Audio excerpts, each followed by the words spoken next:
What's up, guys? We're back. It's Modern Craftsman. I forget how to do the intro. Monday. After some much-needed rest, we are back, and we chose to keep it just the three of us today. Little hiatus, right? Little. It's a little regroup. Yeah.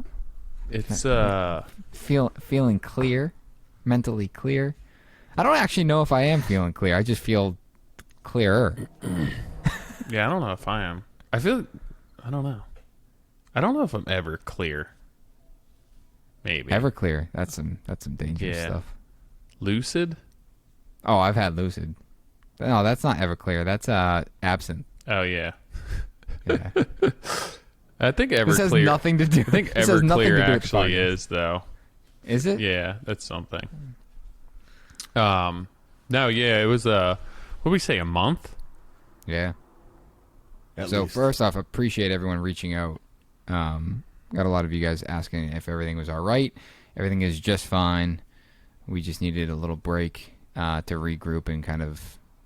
I mean, we've been going strong for 2 solid years every single week. At least, yeah.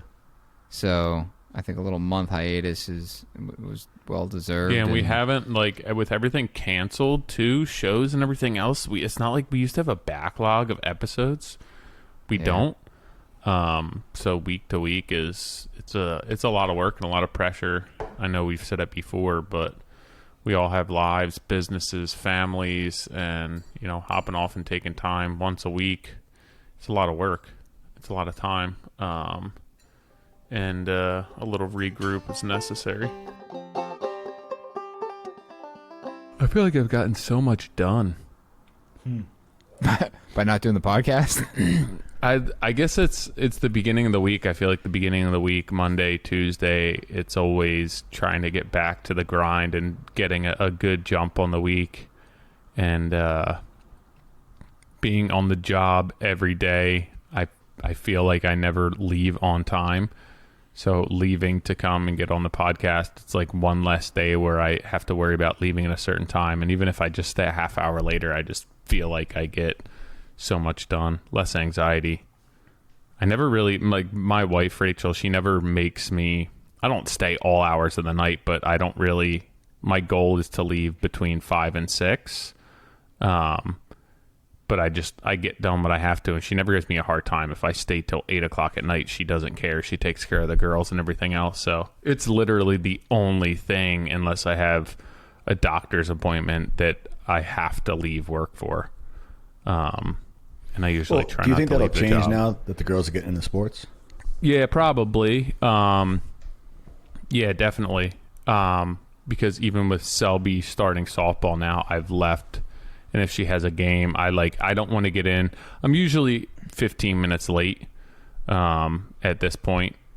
And I just don't want to get into the habit of missing stuff, because I know that that's one of those things that down the road I can't get back. You got to pay for therapy. Yeah, exactly. For myself. And the girls. So I usually get there a little bit late by the time they get started. At this point, she's there with her friends, so we're not there where if I showed up or not, she's there with her friends hanging out doing cheers. She doesn't really care that chat much. with parents that you don't know. Which is the same thing as getting my hair cut. Yep. I usually come straight from work, so I have Polly, who they call the mascot, and then I stand against the fence where nobody else is. I'm just like, I don't want Roll to your talk sleeves to up. everyone. Yeah. I was like, how you Leave doing? me You coming alone. from work? Like, yeah, there's my work van. I'm in work clothes. I'm coming from work. Where'd you come from? Yeah. Vacation? Yeah, I came from the beach. I was at the beach today. You know But what's yeah, fun? so I think it will change. I also think do you ever think about, for us, maybe we don't want to enjoy the weekends because it makes it that much harder Monday to snap back into. I remember I would work weekends just to kind of get up and go to the job site when I was younger, and still do it now. I do it less frequently now because coaching sports and all that, I can't. But I feel like I don't. That's why vacations are so hard, is because you do have no choice but disconnect, and then you're like, well, makes you rethink the grind. Yeah. No? Yeah, I feel the more I work, the harder I can continue to work. Once I stop, it's hard to get going again. Like today's the first day I haven't worked later or worked a really long day in a while now. And I left the job, I don't know, around 4 or something, 3:45, and I'm super tired right now because I'm like wound down, and usually I don't wind down until after dinner and the kids go to sleep and everything else. And right now I'm like, I could take a nap, but I'd normally be just wrapping up my workday. Yeah, I feel like the vacation thing, there's always a few days that when you're on vacation it's super hard, but once you are able to disconnect, I don't know, for me, I'm excited to get back to work at that point. If I go on vacation and I'm not able to shut my brain off and then I come right back to work, it feels like a waste of time.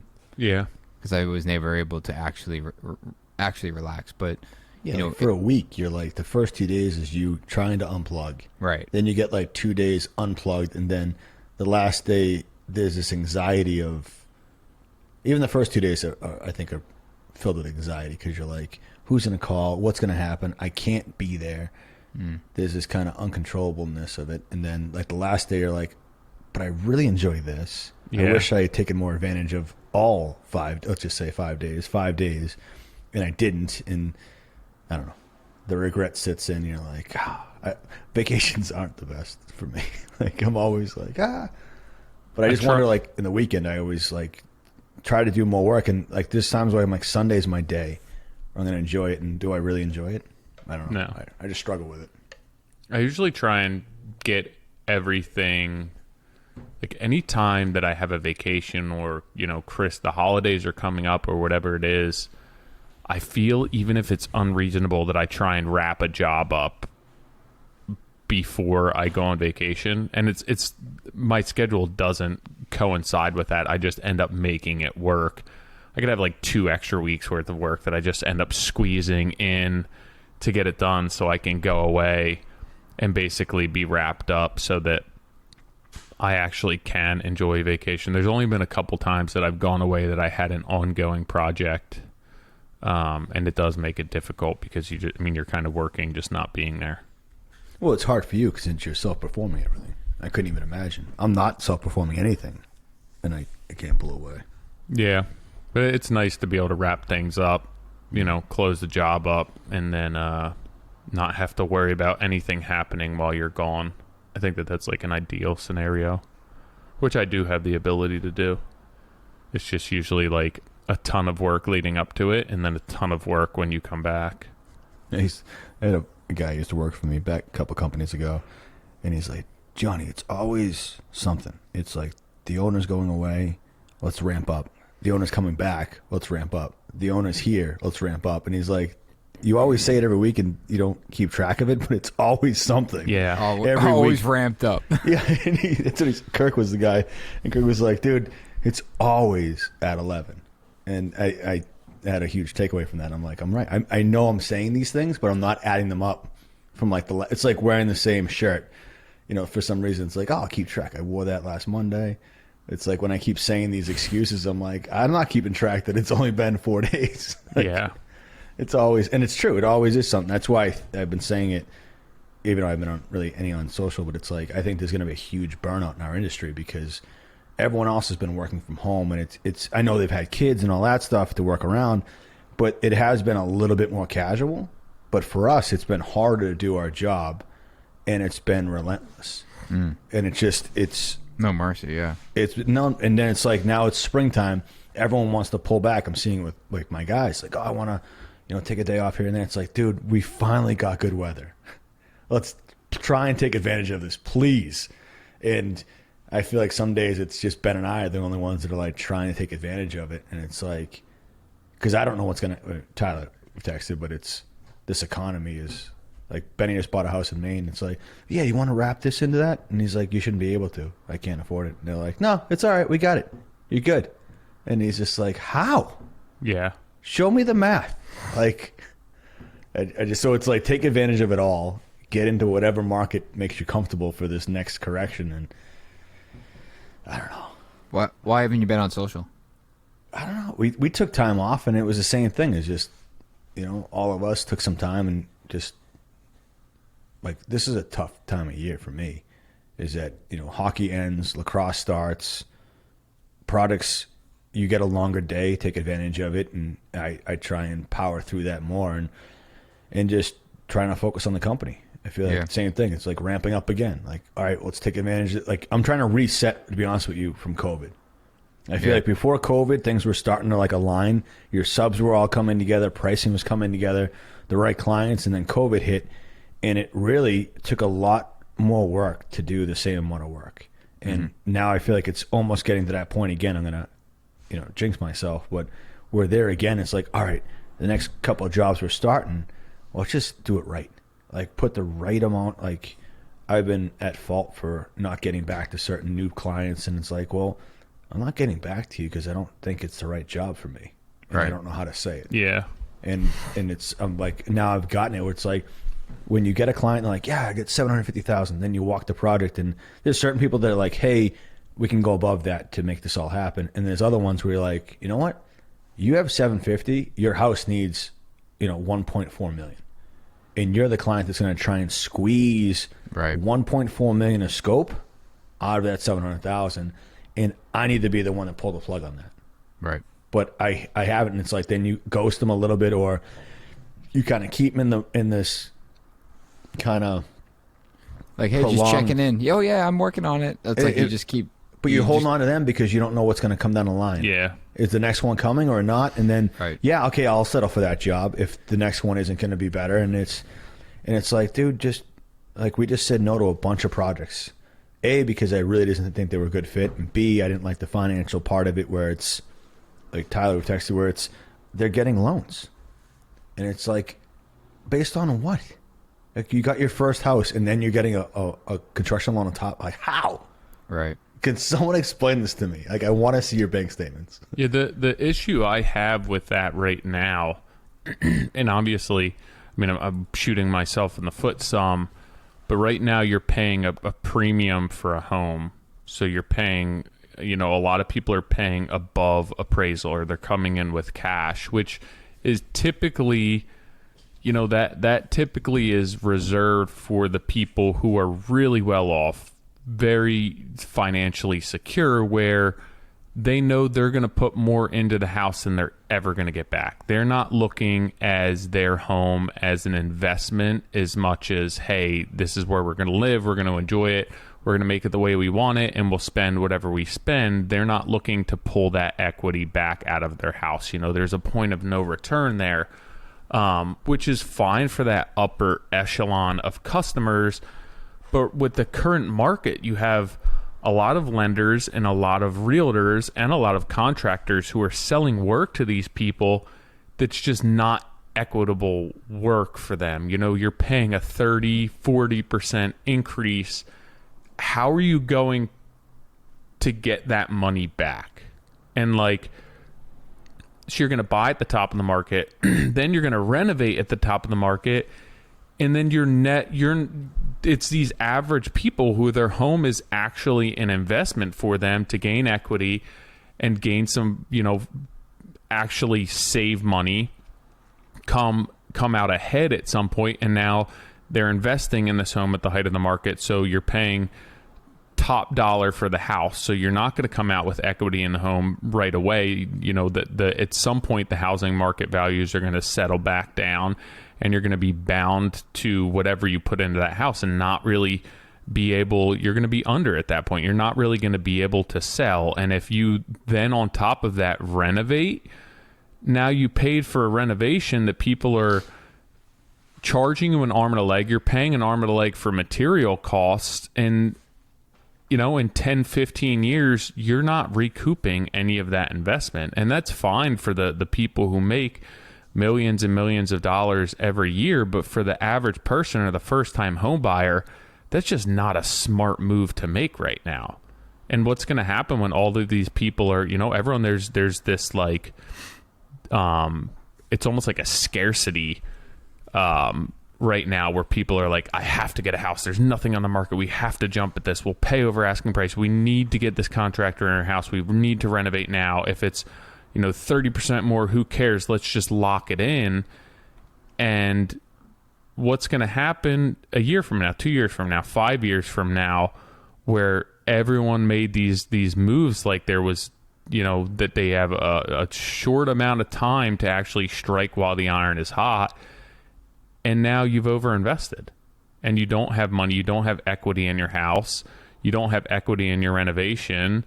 And to me, it just seems like there's at some point that bubble's going to burst. I'm with you.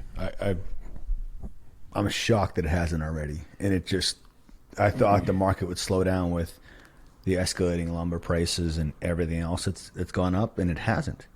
The calls keep coming, and people in their almost better qualified calls. Yeah.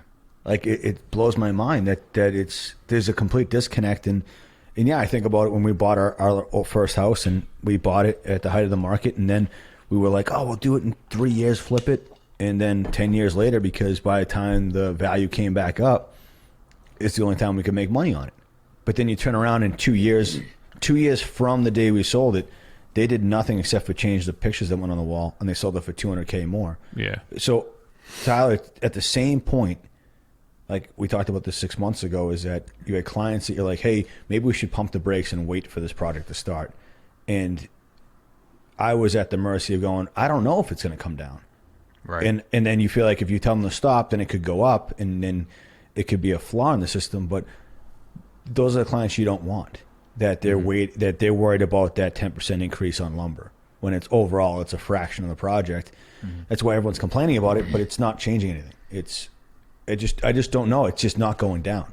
And there's, like I said to you in a text, I don't understand inflation enough that one of the stats I saw was that 20% of the United States currency was printed in 2020, and then we had two more massive.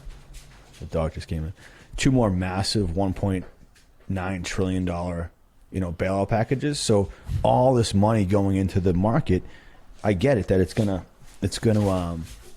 there's money to be had, but at the same point, I understand like that fridge is now $600 instead of $300, and all like I was in the Home Depot aisle the other day, and it's like that countersink a bit for metal, $67, and I was like, what am I? And then, like I said to you, I'm like, I just don't understand how everything's going up, like, and then even like new cars have come down and used cars have gone up to a point where they're almost even, and then but the only thing that hasn't moved is our wages. Yeah.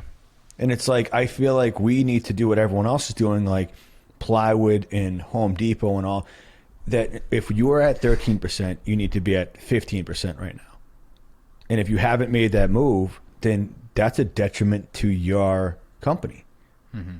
Because no one's going to tell you guys that the cost of living has gone up. You need to recognize it and move the number now, or change the way you live. Right. That's where it is. Is it where the business owners, are we the ones to say, hey, we need to increase our rate for the next 2 months, that if we do it now, the next 2 years is what those numbers affect.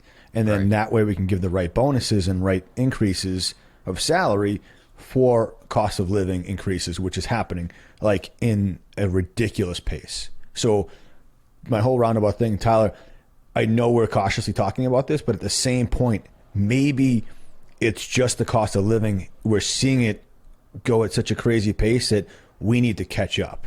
Right. And we're not doing so.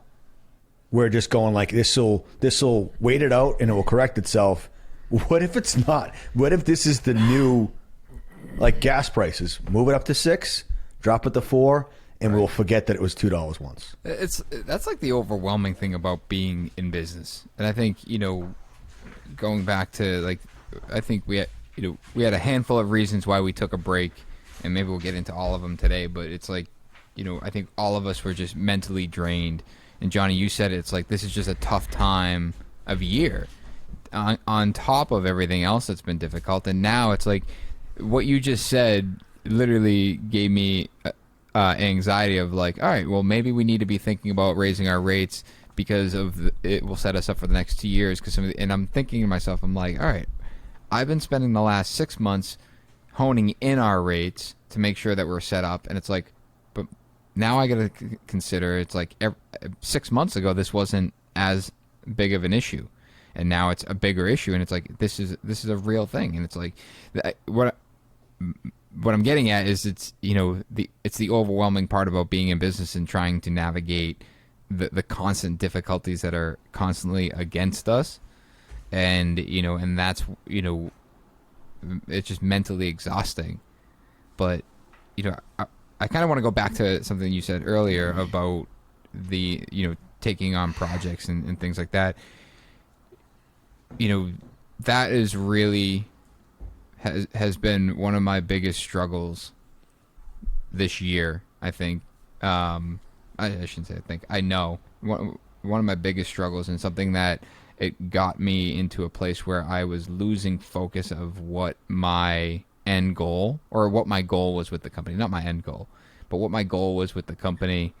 And I think about all of these projects that we had taken on last year, smaller projects, because, and you guys both said it. It's like we ramped up, we hired a lot of people, we had a lot of people to keep busy, and we had a lot of carpenters, and it got to a point where completely blind to it, but I was taking on projects because I needed to.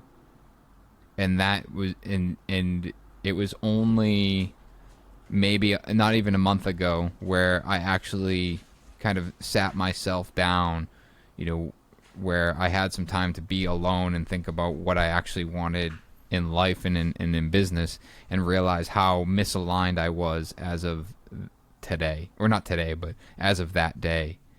And, I'm there with you, John. It's like, we get these projects that come in, and it's like they got a good budget, but it's like that good budget is a good budget for them and maybe another builder, but it's not a good budget for us. And and you and I and Tyler, we probably have all done it, where it's like we can make that work, and we take it, and it's every dollar hurts, and it hurts in both directions. The client doesn't want to pay. Yeah, and it's at the end of the day, we have a project right now that we're just tanking on, completely tanking on, because of a number of reasons. And but a lot of it comes back to the emotional side of, we agreed to do something at a particular price, and even though we have the legal ability to bill more, we just don't feel as though it's morally correct. And that moral side of it is difficult, and it's and I'm sure someone's listening like, who cares? Like, you're in business to make money. It's like, I am, but I'm also in business to build relationships. And it's, unfortunately, I think that's more important. Yeah. Yeah. And unfortunately, regardless of whether or not we bill it, the crazy thing is at the end of the day, I don't know if me not billing it would actually put me in a better position with that client, because it's made the project difficult regardless of the financial impact. Yeah. But like, I've talked to my guys, and I say that I don't have any girls in the crew, but it's like, someone asked me the other day, it's like, what about the invoices? The client wants to see some of the invoices because they're not part of that whole process. And I'm like, they see everything. Like, there's nothing shady. And I sat down two of my younger guys, and I was like, just so you guys know, the entire company's set up that it's completely transparent to a fault. That, like, even if I were to take someone's number and go, hey, I want to add 2,000 to that, and then have them doctor the invoice and blah blah, and then just to make a little bit of margin, a little bit of float, I go, that doesn't happen, because I don't want, you said moral obligation, that's key. Mm-hmm. I get to sleep at night because I know I put everything into this project, everything's completely transparent, above board, and that way I can go to sleep at night. I know it sounds ridiculous, but I know that everything is done the right way. That way, like you said, like my first project we did for the big one, the VB farmhouse build, we said, hey, they go, hey, it's going to be a spec, blah, blah, and style-wise and execution. And it turned, we're not going to finish the full basement. We ended up finishing more of the basement than we were supposed to. And the design went completely through the roof. And I loved that. I got infected with that. And I was like, yeah, when we're all said and done, it was nowhere close to a spec. I bid it for management only, because that was the deal I had no work at the time. We shut down. We left the company and started something else. And same thing. I could have gone back to the drawing board and said, hey, we only planned for management for 14 months based on this similar spec of a spec house. And now this is blown up to be way more than that. Right. We should just pay the management. And you say no to yourself because you're afraid of ruining the excitement of the project. But I also want to be a man of my word. And I think in today's age, that's not as valuable. But to me, it is. And that's what's important to me, is that when I go to bed and I'm around my family, that client, I may have had to have worked harder for the second year, but the accomplishment of being what we created, and also that I stuck to my word. Yeah. That I can walk away with. That no matter what happens with that client, they know I stuck to my word. Yeah, it's the same. I think that will have legs longer than a fancy picture or paying that bill off sooner. Agreed. And it's like we're in the same position where it's, we're building a portion of this project, and we set a particular amount to build it. It's a staircase, and we agreed to. Yeah, you just need to stop doing staircases. Yeah. Hello, I know. I know. But we decided, hey, this is we'll hit that number, and we didn't. And it's the conversation happened today. It's like, are we billing? It's like $6,000 over, and it's like, are we billing them for that? And I'm like, no. And it's like, because morally, like, we agreed to hit that particular number. And it's frustrating, and I think about all of the ways we could have prevented that, and it's all of the things that we could have in place. The better better communication, or we could have been more on top of watching every hour that went into it, or we could have designed something simpler, or we could have agreed to design something that we knew we could hit, and then have the option to upgrade. And you can't go backwards. And for me, I'm looking at the projects that we've had, and I'm looking at the projects that we have recently wrapped up, and just literally looking at each one of them and asking myself, is that what I want to be doing in 5 years, 2 years, 10 years, whatever it is? And if the answer is no, then why not? And then create this list of like, hey, here's the particular project I want to go after, and only focus on that. And that's really been what I've, for the last month, have really decided to focus on, is that I'm reading. I forget what book I'm reading. I have it somewhere. I'll grab it in a second. But I just want to. The quote in there says that I think it's, a leader should not focus on the problems. It should focus on the opportunities. And it doesn't mean that you ignore the problems at hand. You can't do that. And it goes on to explain that you can't ignore problems. But what your focus should be, your primary focus should be opportunity. And I think about all the issues, John, we've talked offline about, a particular client that is very difficult that I'm dealing with right now. And that's a big problem in the business. And, and I've been probably pretty lax in the way it's like, well, at the worst case scenario, like, something terrible could happen. He could try to put me out of business. And it's like, at the end of the day, whatever. I still have my family. I still have my kids. Like, I'm out of business. Yeah, my employees lose their job. They'll probably go find another job. Like, but at the best case scenario, I make out, and I get paid and all of that. But the reality is it's probably going to end up somewhere in the middle. So for me to put all of my focus to the problem job is now taking me away from these potential opportunities that are on my plate, where it's, my mind, it's really the mental side of it. That's, a big part of why we took this break is mental clarity, mental wellness. And, we have been grinding ourselves. And it wasn't directed to necessarily the podcast. I think it was just individually, like, we're grinding ourselves, and me particularly, like, thinking about the constantly focus on all of the problems at hand and not focus on opportunities. Yeah, but with that said, why does it all have to be on us? I think of this to bring it back to a simple term. Like, you're like, hey, we got to hit, $7,000, blah, blah, blah. And some of the people in a company will be like, well, why do we have to do that? And people that are saying that are people that weren't at that meeting.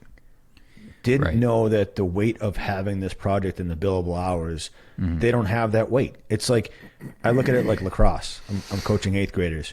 You got a kid that rips a shot and hits the goalie, and they're like, oh, what a save. Why couldn't you save that? It's like, you know what? Shut up and get in net. You don't get to say anything unless you stand in net. It's the same as this, is that, yeah, you made a promise of this and you thought it was, you can make this happen. You need everyone else to be able to be on board with that for that goal to even come close. And I had the conversation with my guys. It's like, I said this the other day, we got an amazing phone call about a project. And sometimes, I shouldn't say sometimes, I want to say the majority of the time, if I'm being completely honest, people take it for granted on a day-to-day basis what they have. And they're like, oh, well, I'm doing a great job. It's like, you're doing a mediocre job for the setting we have at hand. But what we really want to get to and the opportunities we have that could be coming our way are what we should be striving for, not to make it through the day. And I just wish people would advocate for what, again, I'm taking your thought process, Nick, and your situation and trying to put it in my situation and go, like, I'll have guys go, hey, I got Thursday off. And, I'll be out at 7 a.m. Why is it that you're going to tell me about your day off and be completely 100% dialed in? You know exactly what days you're going to want off, what the timing is, when you're going to be back in the mood, in the work mode. But yet when I ask you about the rebar getting delivered, you're like, it should be there on Friday. If I were to put that in reference to your vacation, would you be like, yeah, I should be off Friday? Maybe no, you'd be like, I'm off Thursday. Right. It's just, I need you to be as if it is your stuff. Meaning, how do you get commitment out of people early on? One of our guys had a meeting, and he's like, yeah, I wish I was in pre-con more. And I'm like, straight up, you're full of shit. And he's like, what do you mean? I go, because you're never going to take the stuff home. You're never going to dissect the drawings. You're never going to learn enough about it to have memorized. When we walk onto a job, all three of us, I guarantee you guys, before you even get out of the car, if it's an exterior part of the project, you go, that's wrong. Instantaneously. But you'll have guys there for the last 3 days that won't see it. Yeah. And it's because you didn't do the research. You didn't look it up. And even if I give the option of doing that, you're not really going to do it. You're not going to review the budget. You're not going to try and buy things down. You're not going to try and have my best interest, the company's best interest, and the client's best interest, as well as quality, all bundled in. You say you want to, but you don't. So my point is, if you were to get everyone to commit for that $7,000 staircase, Nick, they really need to commit. And for them not to be able to do that, then they can't say, they don't get the option of saying anything. It's like, because you're the one dealing with all of that weight. We all are. Right. It's painful. That's where I'm at right now, especially in the company, is that, I brought everyone in last week and I said, hey, I want everyone in the company. I just feel as though the last year we've become unhinged a little bit, and I want to make sure that everyone is understanding what my goal is for myself and what my goal is with this company, to give everyone the equal opportunity to be like, hey, I'm not cool with this, or I don't want to be part of this, or that means my role changes and I'm not here's the opportunity, because I have my focus has not been hyper focused as it once was, and that changes now, meaning I am going 100% focus on our opportunity. I want to grow the business. I have big aspirations with the business. I want big things out of it. And if I'm not going to focus on that, I can't get there. But that only happens if they pull their weight. 100%. And what I'm getting at is, where the buy-in that you're talking about. Not everyone is going to buy in on that. And for me, where I'm at with that, if I'm being honest, is that if you're not of that mindset, if you're not going to buy into this and you're not going to believe in it and go for it, then frankly, I just don't want you here. And I had to let a few people go, and it's tough, but maybe I'm saying this to be diplomatic, but I feel as though I'm doing it for me, but also them. Meaning, if they're going to stick around, it's just going to be shitty for them anyway, because I'm going to be constantly all over them. So it's better for them to seek another opportunity that they can be more comfortable at, because it's never going to be comfortable. But it's diluting your focus. Your focus with them here, yes, yeah, 100%. And so then the mediocre part of the business stays longer because your focus is somewhere else. Exactly, Because and I've said that since day one, episode 1 of this. Is like I'm not. This is not set out to be mediocre. Yeah. My It's so quick how you fall into it. I had my roofer stopped by the job the other day, and I was talking about his business, and he's got 30 guys, and I was just like that would drive me insane, keeping everyone busy. And obviously, it's a much. He could have said 2. I mean, it's a much simpler. Yeah, true. It's a much simpler. He's he doesn't really even do that much siding. It's mostly roofing. He knows his numbers on roofing, but he pays his guys per job. And I'm like, he's like, yeah, like sometimes getting the guys to wear all the safety stuff is tough. And I'm like, he's like, it just slows them down too much. I'm like, yeah, but if you're paying them, like, who cares? And I was like, you're not paying them hourly then. And he's like, yeah, by job. And he's at that point, like, that's their incentive to get that stuff done, because it doesn't matter how long it's taking them, they're getting paid per square basically. And I was like, that's amazing. Like that's their incentive, if they want to get done earlier, however long they want to take to do it. And obviously they're doing it right, but that's their ownership there. If they get done in 4 hours, they get done in 16 hours. Like, that's up to them. That's up to how they want. And he's like, yeah, man, when they work like that and that's their structure, he's like, they're machines. Like, they're controlling their own destiny. They can make as much money as they want in a year, depending on how efficient they want to be and how much they want to work. I'm not limiting them because they're obviously making me money while they're out there doing it. And I'm like, we don't have that business structure, but like that's perfect. You're basically paying guys for their output. Yeah, the crazy thing is that the naive part of me wants to assume that the buy-in, Nick, is there. And then you can get them to buy, like you can get them there. Yeah, well, I feel like I assume it's there until you tell me otherwise. It's like trust. If you're going to come on board, I trust you 100% until you prove otherwise. And then as soon as, I guess, if we're talking about the owner's part of this, it's what do you do once you sniff that the buy-in's not there? Do you double down? I listened to a podcast the other day with Malcolm Gladwell. Maybe it was Adam Grant, one of the two. And it was Adam Grant, and it was Work Life. Great podcast. Anyone should listen to it after they listen to ours. And it's about going too invested into something you should have already pulled out on. Yeah. And it was like, I listened to that podcast, and I was like, I then listened to it again, rethinking some of the things I had already been thinking about to see how I was focusing on it. Because I had once it dawned on me, it was too late in the podcast, so I had to re-listen to it. Yeah. And it was like, should I be? And that's really, it's going to sound ridiculous. That was the reason why I let go of a couple of jobs that we hadn't started. We had done some pre-con with, hadn't signed up a pre-con agreement because I hadn't done it. And I was just like, why am I doubling down? Just, you have the brand, be aware and be diligent about the new leads that come in that are really good qualified leads, right? And not trying to make that work, and then doubling down on something that should never have been on your radar in the first place. So now you pivot that into an employee, right? Someone you've had for 2-3 years. Am I over investing in something for the intent that their potential comes through? That their potential could happen. Well, if everyone lived up to the potential, they'd be awesome, but no one ever really does. Right. And that's...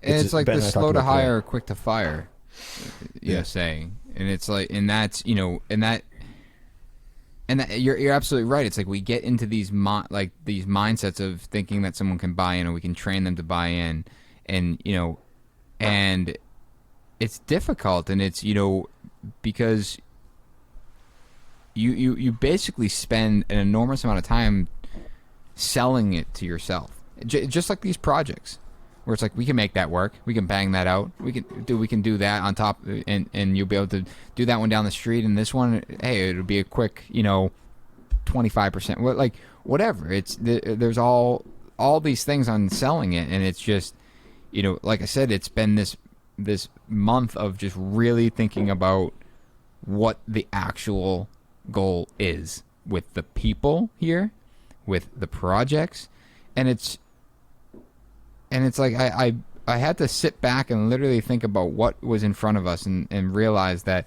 everything that's in front of us, everything that is ours for the next 18 months, it's like, this is what we want to be focused on. Why would I then go and chase this other lead that we can maybe take on? It's like I, unfortunately have an old client that is like, hey, can you replace Windows on a project for us? Yeah, no problem. and I'm sitting there and then for a week, I kept writing a text to her saying, hey, we're not gonna be able to make this work. Kept deleting it. I'm like, we can figure it out. And it's like, I'm putting now I'm putting even more effort into trying to back out of it, and rather than just saying this, we can't do it. Yeah. And frankly, we can't. We don't have the carpenters' support. We have our projects that require our carpenters, and we have a management structure that we're right now revamping entirely to be able to handle the projects that are our big picture goal. And it's like, and I'm going to throw a window replacement job in. Why? So I can do it and frustrate them when we can't get it done on time or on budget or whatever. A lot of times with employees too, it's really tough because everyone is great at first, and it's new and it's exciting, and that they're learning quickly, and it's a change of environment and a change of pace. But then, just like anything in life, once you're into it, marriage the first year is crazy. It's exciting. Everything's new. It's a first time for everything. And then after a couple of years, you're like, well, this year was just like the last year. And there has to be something that keeps that marriage alive or that relationship alive. And it has to be incentivized, and there has to be ownership, and there has to be stake in it, or else you're not really working towards anything. You're just going through those motions. And I think that that's really tough. I do think that creating some sort of ownership, or even like, I know you had spoken before about bonuses based on performance. I think that stuff, personally, I feel like that's something that could work. Because now people are controlling their own destiny. If they want to, they want to. If they don't, they don't. But I think that the hardest part is just when you're in the middle of it, or when things are just, it's the day to day where, like, what are you working towards? What's the goal? What's exciting? What's new? Right. What's going to be a change of pace that's going to keep people engaged and keep them excited, if just day in, day out it's going through the motions. And that's the hardest part, is the beginning is so exciting. And then you get to a point where you're like, all right, I understand it. I get it now. It's not new. It's not exciting anymore. And then the grass is always going to be greener. There's going to be opportunities that seem better, and that life's going to be better and everything else. But you have to find a way throughout all of that mundane, day-to-day kind of grind to keep things interesting and give people a stake in your business. And that's the hardest part. Well, there's a reason why they don't have their own company. I mean, I think there's a special thing that we all have, that there's fatigue that sets in, whether it's a long project or a long career in this business, that there's a certain amount of fatigue that sets in. And how do you power through that fatigue? A lot of, for us, I'm going to speak for myself, is that when you're finishing one project, there's the anticipation of the next one, the next client, the anticipation of that project being more successful than the last one, that it's on the tip of your tongue what you need to correct. And there's that anticipation as an owner that I can go fix this. I can do better. I can be better. But then as an employee, how do you manage that fatigue? How do you manage how you need, like we have a big project in Cohasset, and it's like, sometimes we change a lot of stuff on the project. So painters are doing rooms 2-3 times. It's like, yeah, the first time it was exciting for them. Second time they're like, I'll bang this out. Third time they're like, are you serious? So it's like, maybe that's the time we order a food truck. Just trying to get something to push them past this kind of, and show appreciation. And it's it's tough to do that on so many levels where you're dealing with a client, an architect, a designer, subcontractors, your own employees, and then your own mental health. And it's like, how do you do that? And then on the flip side of that, let's say we all take on, we haven't been doing the same products we did when we first started talking. So some of these employees that you had were great at that infancy stage of your business or whatever it was. Now your business has evolved. Have you outgrown that person, or has that person grown with you and the systems that you put in place and whatever it is? And that's the struggle, is that, yeah, you couldn't have built what you built without them, but can you build what you're going to build with them? And that's the toughest thing, is that, am I going to be able to do it, or are they going to hold me back from the next stage of evolution for the business and for what I can do?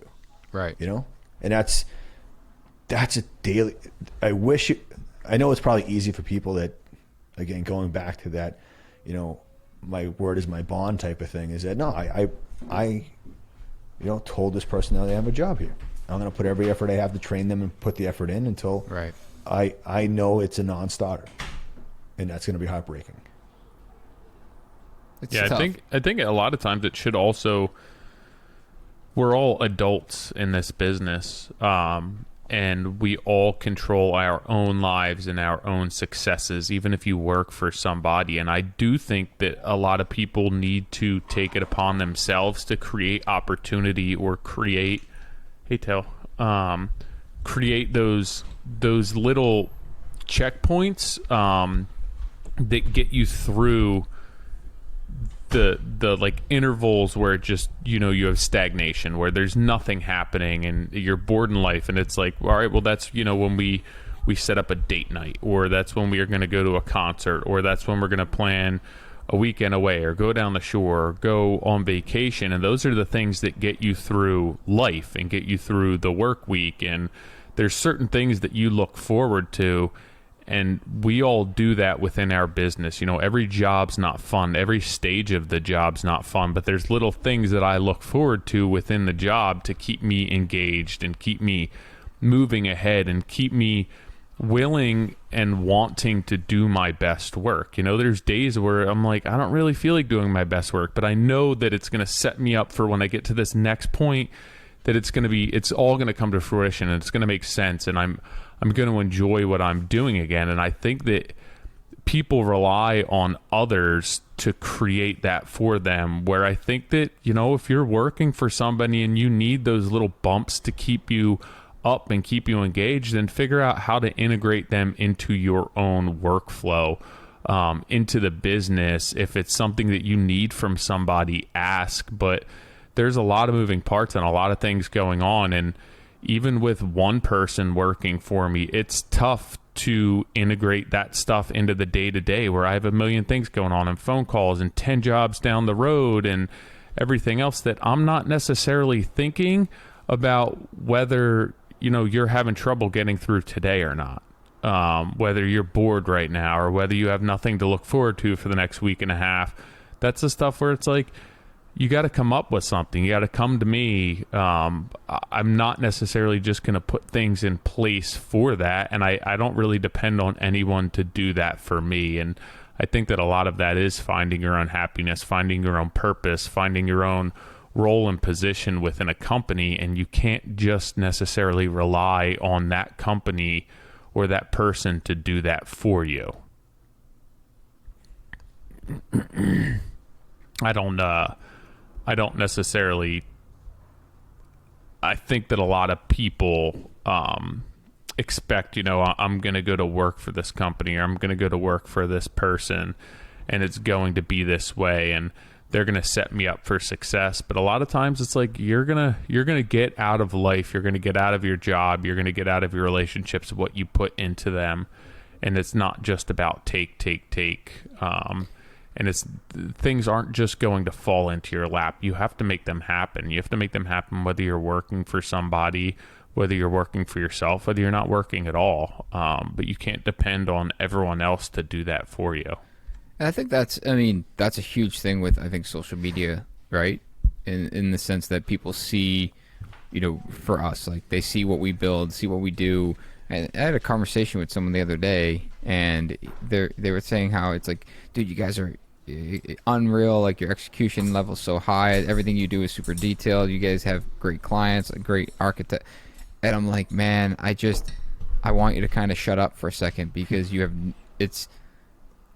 seeing it from Instagram and you have no idea how much of a struggle it was to accomplish that, how much of a struggle it was with my guys internally, or our subcontractors, or the architect's drawing. Like, it was an enormous struggle to get to that point. And yes, it looks great in photos now, but I can tell you right now, we lost a ton of money actually getting to that point. So that's not a success. That's not what would be considered successful. Yes, we executed at a level that we were happy with, but the steps it took to get there could have been far better. I mean, it also doesn't take into account what's going on in your headspace or your personal life as well. Right. Where, you look at how many people like Robin Williams, or how many people end up taking their own lives, and you sit there and you're like, well, they had everything. They had money, they had friends, they had, like, why would they ever do that? It doesn't make any sense. And it's a lot of people, a lot of businesses, you don't understand what's going on. You see it on the outside, and you see this basically picture perfect. Yeah. Like, it's not reality. And there's a lot that goes into it, and there's a lot of behind the scenes, and a lot of interactions and decisions that get you there. But a lot of, like, yeah, maybe it makes it worth it, but it's still struggles along the way. You didn't just get there and it wasn't rainbow. You weren't walking on rainbows the whole time that you got there. And again, the grass is always going to seem greener, but that's not necessarily the case for when you're in the trenches going through all of that. No, and I think, the one thing I struggle with the most, especially in a position when, we need to let someone go, or I lose someone and they choose to leave, is that I'm quick to blame myself. Where it's like, you're right, Tyler, like you get what you put into what you do. And if you're going to show up to work, think that something is handed to you, like, that's just not the reality of it, regardless of how quote unquote cushy the job might be. But my immediate reaction is always, John, what you said, it's like, do I just need to train this person more? Do I need to spend more time training? Did I do a shitty job training? If I did do a shitty job training, then maybe I'm not in a position to train that person, and I need to let them go so they can be somewhere else where they can train. And all of it, like, that's what my headspace is overwhelmed with, is that, am I setting stuff up? Do I not have the system in place to do this? Can I not measure the success? Or, because I'm never in a point where I'm blaming that person, which in some cases I should be. But it's always... I think so often when you look at bigger companies and corporations and everything else, and everyone's so far removed from kind of the people who are on the ground and the people who are running that business and like the day-to-day operations of it, that they take so much of those feelings out of it, which I think is so much more helpful. Because if you're looking at your business, Nick, and you don't have any of these personal relationships and feelings, and you're just looking at numbers and metrics, like, you're just like, it's all quantifiable information, you make those decisions and they're so much easier. But when you bring the personal aspect into them, and now you're wondering about, well, they have a family, and so-and-so's dad's sick, and we can't do this right now, that complicates things. And when you're trying to run a business, a carpentry business, and you're trying to execute at a very high level, all of that stuff that just makes it so much hard. I mean, it's hard enough on a day-to-day basis, and then you're worried about everything on a personal level. It's like, how the heck are you going to get anything done? And Tyler, that's really kind of what I'm trying to focus on now, is, going back to the slow to hire, quick to fire. It's we just hired someone that I've been interviewing for almost a year, and it's like this very slow, methodical process. But I did it in a way that I was was trying to capture as much information, understand as much information, and also take the opportunity to set up a way that I could, quantify the success of that role. And yes, there's always going to be the personal side to it, but there needs to be, there needs to be a way to quantify like the success, and that is now trickling down to everything. Especially with our shift in the model of our company, is everything needs to be in some way measurable, where it's not like, yes, I understand that you're a great person and I want you on the team, and you're this, that, and the other thing, but at the end of the day, it's well, how are you performing? Are you performing up to the level in which you were hired for, or in the level that you want to be at, or do we need to bring you back to a lower level position, or is this just not a good fit for you and you can seek another opportunity? We get accountability. Our clients tell us straight up, because we're the owners, that if we're doing a bad job or they don't like the way something's turning out, they won't pay us for it. The accountability chain is really, really simple at our level. And for PMs, when I was a PM, I thought it was like always cupcakes and rainbows. I worked my ass off. Clients loved me. I made it happen within budget. The reality is that the issues and concerns would go above my head. Mm-hmm. They'd go right to whoever was above me, and then it would trickle down in kind of whatever form it came at me. And so many people don't get that when you're the PM, they're like, "No, client loves me." It's like, that's your job. They're supposed to love you. And the accountability chain is really broken at that aspect. And again, it's on us as owners to create that and go, hey, this is where we're coming up short, because, like we had this roofer, the PM I have running the job talks to the roofer and gets a roof quantity. And then I'm sitting in the driveway and I'm like, what's all the roofing's done? I'm like, why is there a pallet of roof untouched? Like literally plastic still wrapped around it. Like, and it's a pallet of roofing. And I'm like, what's the deal with that roofing? Oh, it's going back. And then a week goes by and I go, so let me get this straight. This is me cutting to the chase. I go, I own that roofing, correct? And he's like, no, it's going to get returned. I go, it's been here for 2 weeks, completely wrapped up. We don't need any roofing. Just be straight with me. Do I own that roofing? Like, me personally, not Vintage Builders, me, John Hourihan, I paid for it. It comes out of my wallet. Do I own that roofing? He's like, yes, you own that roofing right now. I go, so how do I make you accountable for not doing a roof takeoff and you were lazy, let the roofer do it, and he doesn't own the roofing, you don't own the roofing, John owns the roofing, and my roof's fine. So how do I make you accountable for this situation, which is one little thing that's probably $5,000, but let's just think about if I don't solve it then and there and make a little fuss about it. I'm not trying to be an asshole, but it's just like that will add up. And I don't need to own all these things. Like, and he's like, oh, I'm going to get it. I go, get it taken back, or send me the contact info and I'll get it taken back. And now this is taking my time away from the business that could be finding the next job for you to have a salary next year. Right. Just to try and break it down into terms we all understand. The more time I'm putting roofing away and returning it, the less time I'm focusing on clients and stuff like that and cool projects. And guess what? Then it turns into this kind of monotony.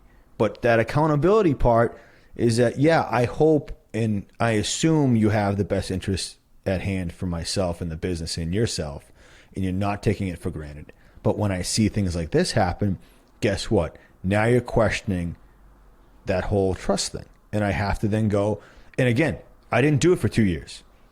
I just assumed, that would go back. And guess what? At the end of the job, I owned all this extra stock. I owned all this extra stuff. And it's like, guess what? I don't need that. I don't like that profile. I love Kukin, but I don't need it in my house.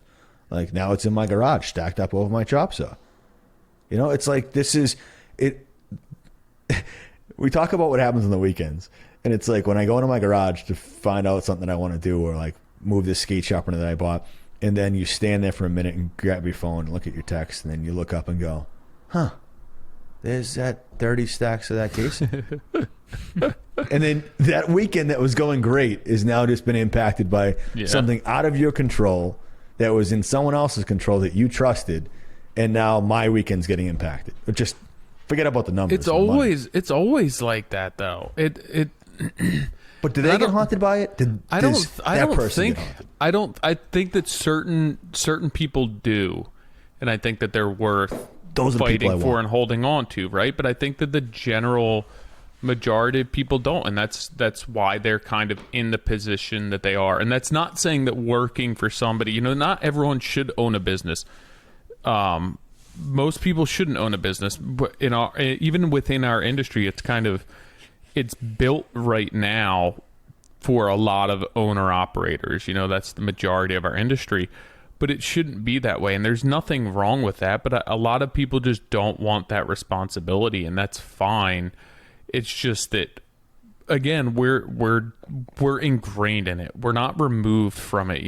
There's a lot of businesses where those mistakes are dealt with so many people that are so far removed from the person that has the most stake in the business that it's not personal. And that's one of the hardest things for me, even with hiring people, is just I spend 8-10 hours a day with that person. There's nobody in your company, either of your companies, that you spend 8-10 hours. There's nobody in my life that I spend 8-10 hours a day with, except for the person who's working for me. So everyone has a different personality. Everyone has a different work ethic. Everyone has different systems, thoughts, processes. That it's really hard because you're so close to the action that it's very personal. That casing, if you were 3-4 people removed from that casing would be in somebody else's garage, and you either wouldn't know about it, or somebody else would have been taking care of that, and it would have gotten returned, where you wouldn't be losing sleep about it, but you'd probably be losing sleep about something else. Well, the margin in our business isn't at the same level of these companies you're talking about, where they make such a huge margin that it's like, all right, yeah, we'll take notice of that. Right. No, it's a number. That's a number. That's shit. That was more than my first car. Yeah. Right. Like, in perspective. And it's just going to be tossed.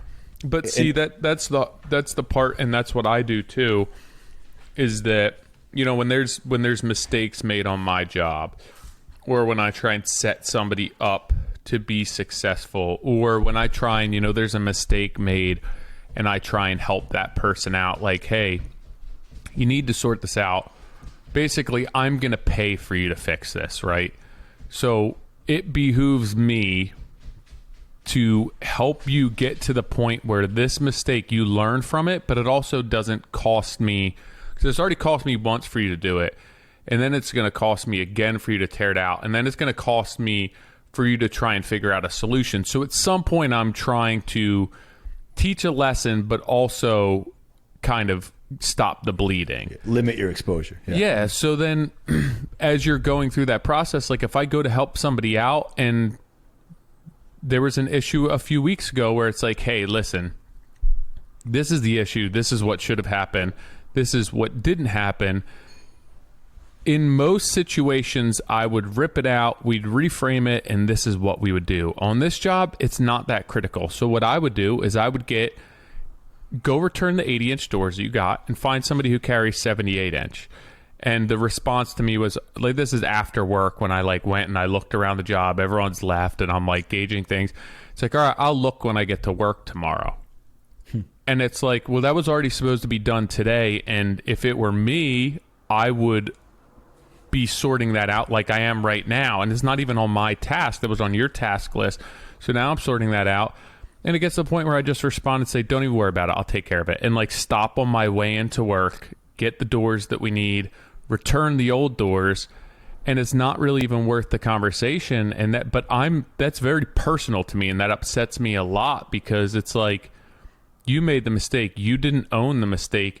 And then when I help give you an out, we're not going to rip it out and reframe it. If the door height's different on these than ones down the hall, it doesn't really matter right now. And I just gave you a very easy out.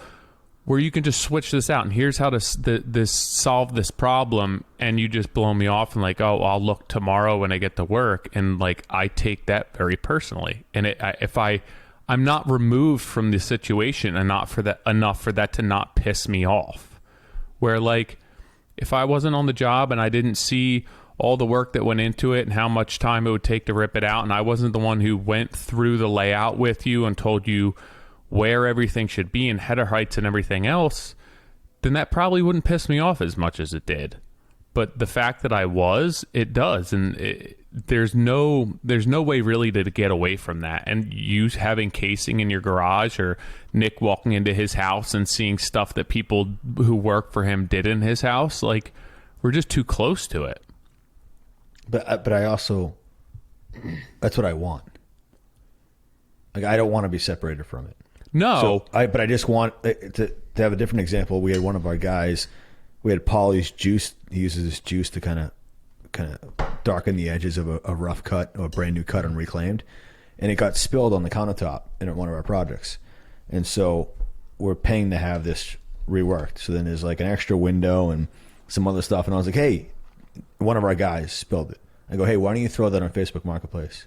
Turns to me and goes, yeah, I don't want to throw it on Facebook Marketplace. I don't want to throw it on Facebook. And I go, I didn't want to pay to have the countertop fixed. So guess what? Either I do it or you I look at it like in hockey, there's a plus minus. You get scored against, you're at minus. I want to make sure I'm on the plus side of everything. So be a playmaker, score a goal, whatever it is, be on the plus side of the system. But if I screw up and I'm on the negative side, I will work harder to get on the plus side. Same thing holds true on our job site. I want to be the one solving more and more problems. This happened when I was a carpenter all the way up to where I am now. I want to be on the plus side of the situation. Because if I am, I will be the last one to be fired from a project. And that's how I look every day. And then now it's more impacted because it's like, all right, like I said to my wife the other day, I'm like, I could probably get rid of these two projects, do the one I want, and not have any of the issues, meaning the personnel issues or anything, have this and be happy. But now it's gotten to a point where whether it was the client that came along that I didn't want to let down and I brought them on board, and now I have this employee that I brought on board, these two things have now adjusted how I think about what I'm doing for a business. So now I have both of these things that feed themselves that I'm now on the outside of when I only want that one. And now it's like, how do I, if you don't value it, then guess what? I shouldn't value that project, but I already took that on. Right. So how do I work around this? And it's just, it blows my mind, Tyler, that you give people an easy out. And people give me shit about the conversation we had about sweeping the sidewalk after sod. But I knew at that point he wasn't going to sweep it. But I didn't coach him. I didn't lead the witness. I found out on just an honest term. And same with that situation where they just think that we get to pay for these fixes. No, that comes out of whatever pocket I have left. I feel like my pockets are turned inside out like the old days. But it's like, come on. Like, I gave you an out. They're right here. Grab cash. Do a little work. Yeah, I mean, it's not really that hard. It's a small business, and even like accidents do happen, right? And things get broken, and trucks get smashed, but like, while yes, that is part of business, like, it's not just on me to own that. Like, technically it is. Yeah, it's my business. But like you said, there has to be some accountability there. And the fact that like somebody who works for you can just say, well, like, it's not really my business, or that's why you have insurance. But like, yeah, like, I'm paying the insurance. I'm paying for it to get fixed. I'm the one who's sorting out when it needs to get there, what I need to pull out of it while we take it there. Like, that's all ends up being on me, where if it were somebody I work for, if it were a stranger, if, I had an accident with something that my neighbor lent me, I would sort out what I needed to not only get it fixed, but then to ease the burden of getting that fixed and like be held accountable for that. But that's just me comparing myself to other people, and I think that I'm going to drive myself crazy, and I do drive myself crazy doing that, like comparing what I would do versus what somebody else would do, because like I'm not really in their shoes. And at the end of the day, that like is indicative of that person's character to me. And a lot of times I make decisions whether I want to be around somebody, whether I want to keep them in my life, keep them in my business based on that. And that to me shows somebody's character. And if that's your character, it's going to be your character whether you work for me, whether you work for somebody else. You're going to do that to your siblings. You're going to do that to your parents. You're going to do that to your neighbors, your friends. That's just who you are. And you've expected that your entire life. You feel entitled to that. And I don't want you around at that point. So I make a decision based on that. But I don't, to me, that just shows someone's true colors. And I think when it's the opposite way, where something happens and somebody makes up for it, or, you know, there's a mistake made and it's like, hey, can we sit here and we figure out how this went wrong rather than being combative, and what can I do to fix this, and what can I do to, you know, not run into this issue again, or say, hey, you know what, I'm sorry. Like, so many people have trouble saying, I'm sorry, I screwed up, I'm wrong, and holding themselves accountable for that, just because they expect, you know, it's work, mistakes are going to be made. But you can still apologize for it. You can still hold yourself accountable for it. You can still make things right. And that's not saying that mistakes are never going to happen, but understanding how that affects a company, how that affects a person, it shouldn't just be a matter of like wiping your hands and being like, it's not really my problem. I'll take care of that on Monday. Yeah, but like, you know, for me, that just shows who that person is. And I don't know if I'm going to change that. And that's where it's like, I need to make a decision whether I want to keep that person around or not, because I already know who they are now. And do I agree with that? Do I not agree with that? Is that somebody I want to surround myself for 8-10 hours a day with? And that a lot of times my decisions may seem rash and may seem harsh, but it's like, you know, I have a whole list of things that have been happening and that have been going through and that I've been kind of keeping tabs on. And it always gets to be the last straw where I'm just like, hey, you know what? At this point, that like it sealed the deal for me. Right. I understand. We're very different, and at that point, it's time to either shit or get off the pot. And I don't think I'm going to change people, and it's not my position. I don't necessarily want to be like a mentor or a father figure, or to be telling people how to live their life. I just, you know, I want to go to work and I want to have fun and I want to work hard. And if you can learn something, if I can teach you something. But I mean, I have a lot going on just like everyone else does. And selfishly, I want my business to run the way that I want it to run. And that's why I started my business. And if that doesn't work for you and that's not what you want, then that's fine. There's a million people you can go work for. Right. But it's hard. It's hard because we are so involved, and like Nick said, you're trying to put systems into place where it's less personal and everything's quantifiable. But your brand is there's a lot of personal flair and touch behind your brand and everything that it stands for. And while everyone's working for that, like this is your vision coming to life. And even if it weren't called NS Builders, if it were something else, like your brand is your brand, and that's your vision that you see from it. And it's tough to separate yourself from that. You know, you're not a service contractor where you're going in and you're doing the same tasks over and over. You have somebody cleaning sewers. Sorry, yeah, probably. Everything is, your hands are on that, your heart's in it. You're putting so much more into it that it's tough to separate that, and it's tough to kind of objectify and quantify what you're doing.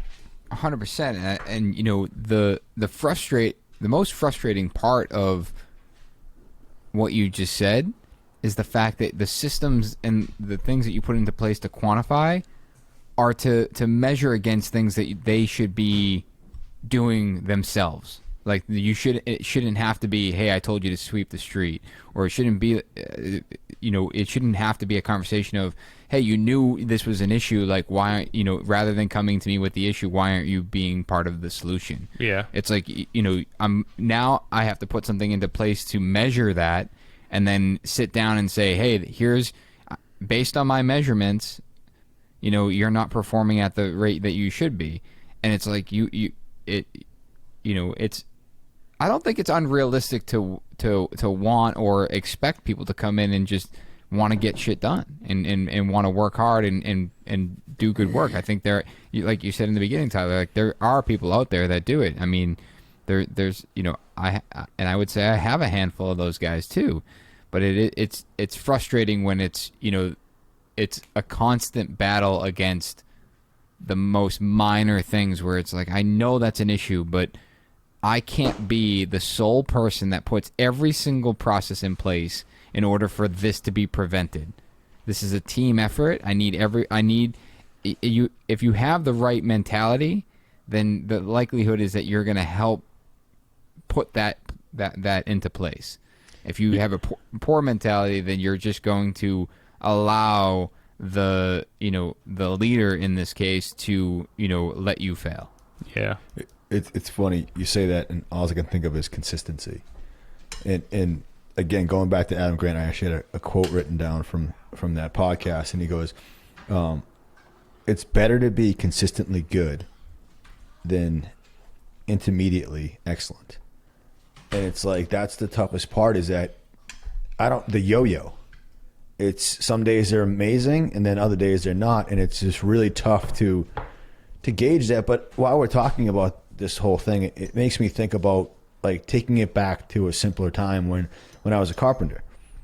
And I think beyond trying to make people accountable is trying to understand what they're accountable for, and going, hey, look, let's think about this thing when I was putting trim on, and I'd be hammering on hand hammering trim or decking, and you're leaving these smiley faces or half moons. I didn't know any better that wasn't acceptable. But the difference is, as soon as I learned that it wasn't acceptable, what did I do? Did I make an effort at squaring up the face of the hammer? And then if I did do it, did I go to the yard and get my own replacement decking or siding or trim or whatever it is to make it right? And that's who I was. And I didn't need a boss to do that for me. It's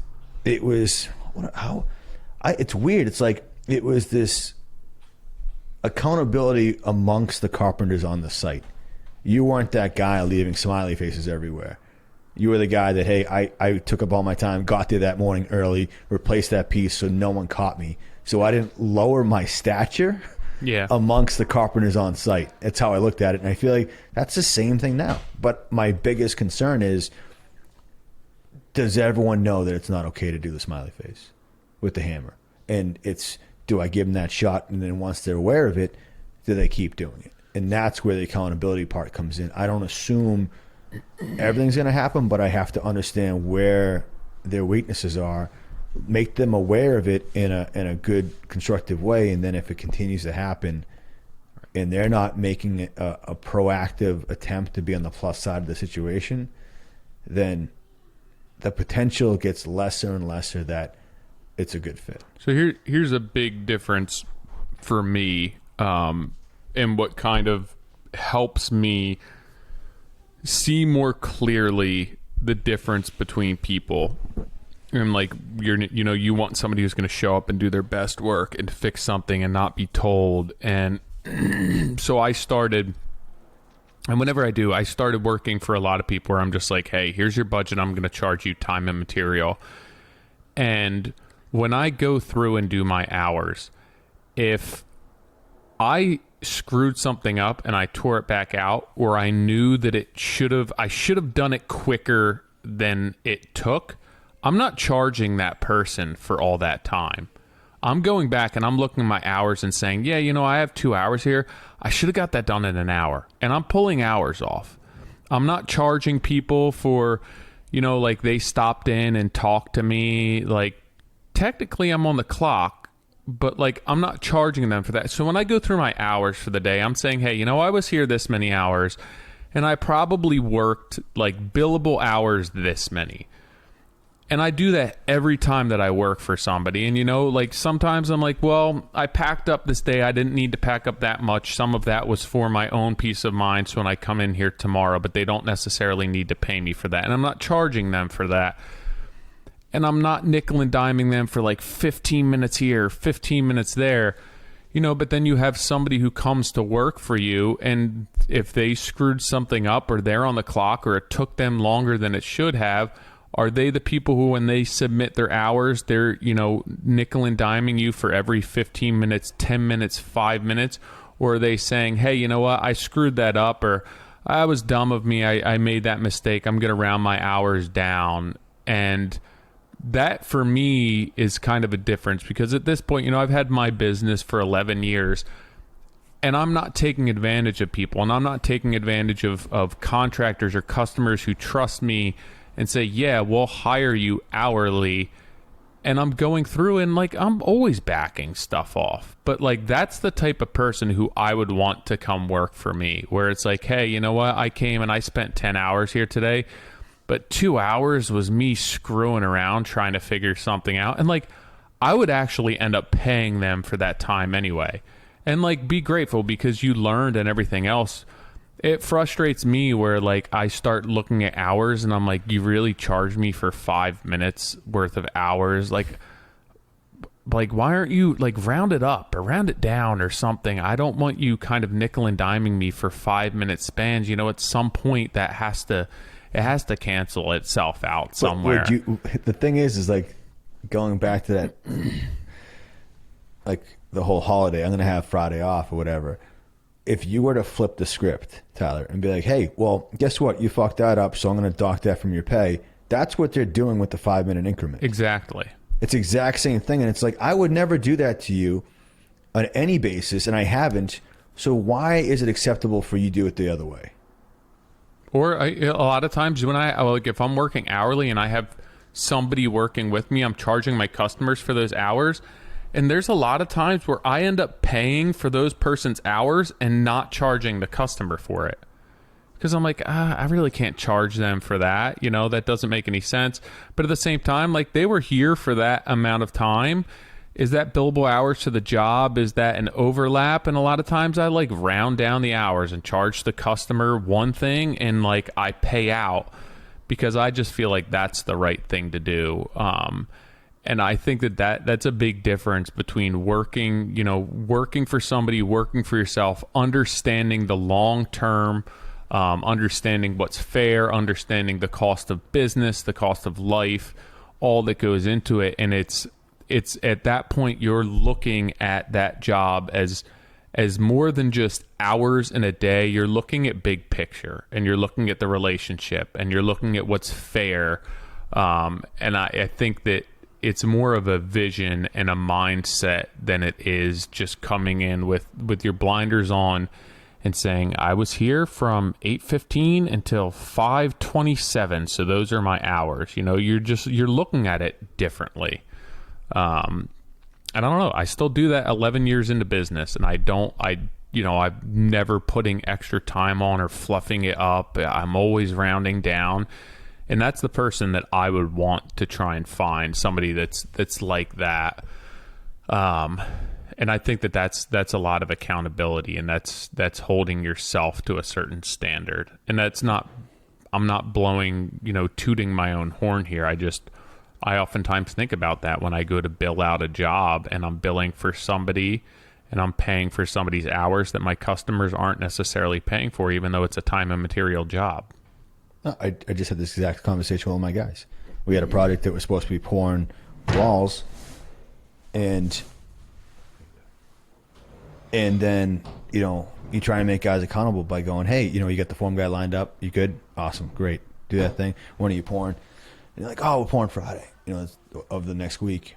And I'm like, great. And then like that Tuesday, Wednesday rolls around to that next week. And I'm like, when's rebar getting dropped? It's like a 6-inch cage. And like, it's like, that's not enough it's too much bar for you to bring that day. Yeah. And I'm like, so when's the bar coming? Oh, I'm going to check on that. It's Wednesday. I'm like, right then and there, I'm like, dude, there's no one pouring this week. Yeah. Like, it's just not happening. And so you let it kind of take its lane. And then sure as shit on Friday, they're like, oh yeah, the form guy, he bailed.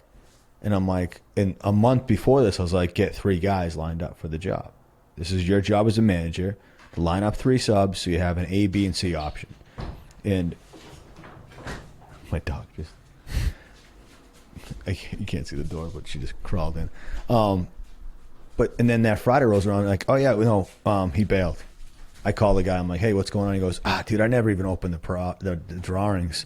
It's 17-foot high walls. I'm not set up for that. And I'm like, hang up the phone and just scream bloody murder in my car. And I'm like, it's like nobody ever followed up on that. no, but like you just 100% trusted this person.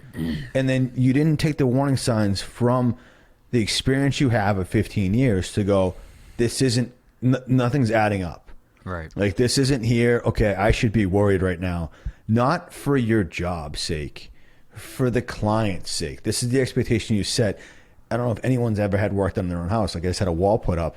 It's like, dude, I said, hey, come whenever you want. When they didn't show up on like a Tuesday, even though they had all week to do it and they worked like Saturday, I'm like, oh, it's a bummer they're not here. Just that simple little expectation. Now you've blasted ledge for a month straight, and now you have bottom a hole, and you're like, oh, we're going to form this week. Then you don't have it, and you don't have an answer come Monday. And the whole point of the story is that, so then I find a guy, I get my guy dialed in. He did the big dig for us back in the day. I get that dialed in, get the numbers, get rebar set. I'm doing all this. Now you fast forward another week, and my guy goes, hey, I'm doing the invoice for that job. What should I bill for management? And I go, what did you manage? Like, on that job? Well, I did a bunch. I'm like, shit, from my point of view, nothing got done in the last 2.5 weeks. And I go, that's going to be the same point of view as the client. Yeah. And that's the simplest thing, is that, what did the clients see? They don't see all this stuff behind the scenes because that's what they pay us for. But if you fell short, then guess what? I want you to understand that we're not billing for that time. That's 100% being eaten by vintage because no one else came up short. And it should be like, that should be on vintage, but it all like, that's not just something that you should eat that once, right? And then 100%. At that point, that lesson should be learned, and you should never eat that again. Dude, imagine that was me. If I was that age, I was accountable for that job and it happened, I would expect to be fired. Yeah. 100%. I'd expect that Monday to come in and go, oh my God, I wouldn't sleep all week. I would be texting my boss going, dude, I'm going to make it up to you. But instead, my boss solved it, which is even fucking worse in my eyes. If I was the guy running it, I'd be like, oh my God, I couldn't even fix this. Oh, and then another example is, there's like an electrical change order. And I go, hey, you told me this client knows what's going on, blah, blah. And can you just put an email together explaining what the, itemized invoice is? The email goes out and it's like, I get CC'd on it. It's like, yeah, this is the invoice, blah, blah. And I email him back and I go, hey, can you rewrite the explanation as if you're explaining it to your wife? That $7,000 bill is for your wife to read or your mom to read. What would you have written differently? Yeah. Dude, the rewrite was amazing. But it's like, I literally want to smash my head off a brick wall that I had to, you're neglecting your 15 years experience. The individual, like, you're not using any of it. And that's the most disheartening thing of it, is that you have all the tools, you have everything there, all the resources, and then you're just sending that out to a client because you want to type a 5-minute email because you're home. And guess what? I ask nothing of you. I feel like I go, hey, that MacBook is probably hard to open because it never gets opened. Okay? So don't tell me I'm asking too much of you when I'm asking you to get these emails off, because that client deserves that email. They deserve that explanation. They deserve a good one that's from your heart, that was explained to them as if it was your $7,000 that they're taking. And I think that's what I'm trying to get across, is that I tell every one of our guys is that pretend these budgets are your own money and spend it wisely and be accountable for it and secure it. And don't give a deposit out if they haven't dropped rebar, because we're never going to see that money. Like, just think about it as if it's your own dollars and it's your own project. And that's all I'm asking.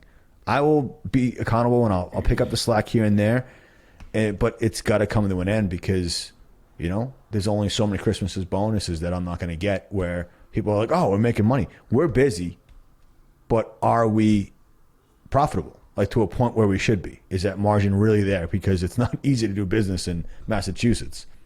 So Right. It's the same thing with people not showing up or people not getting done what they need to, or, you know, calling out and then, hey, I'm not going to be able to come tomorrow, or, you know, not showing up for an extended period of time.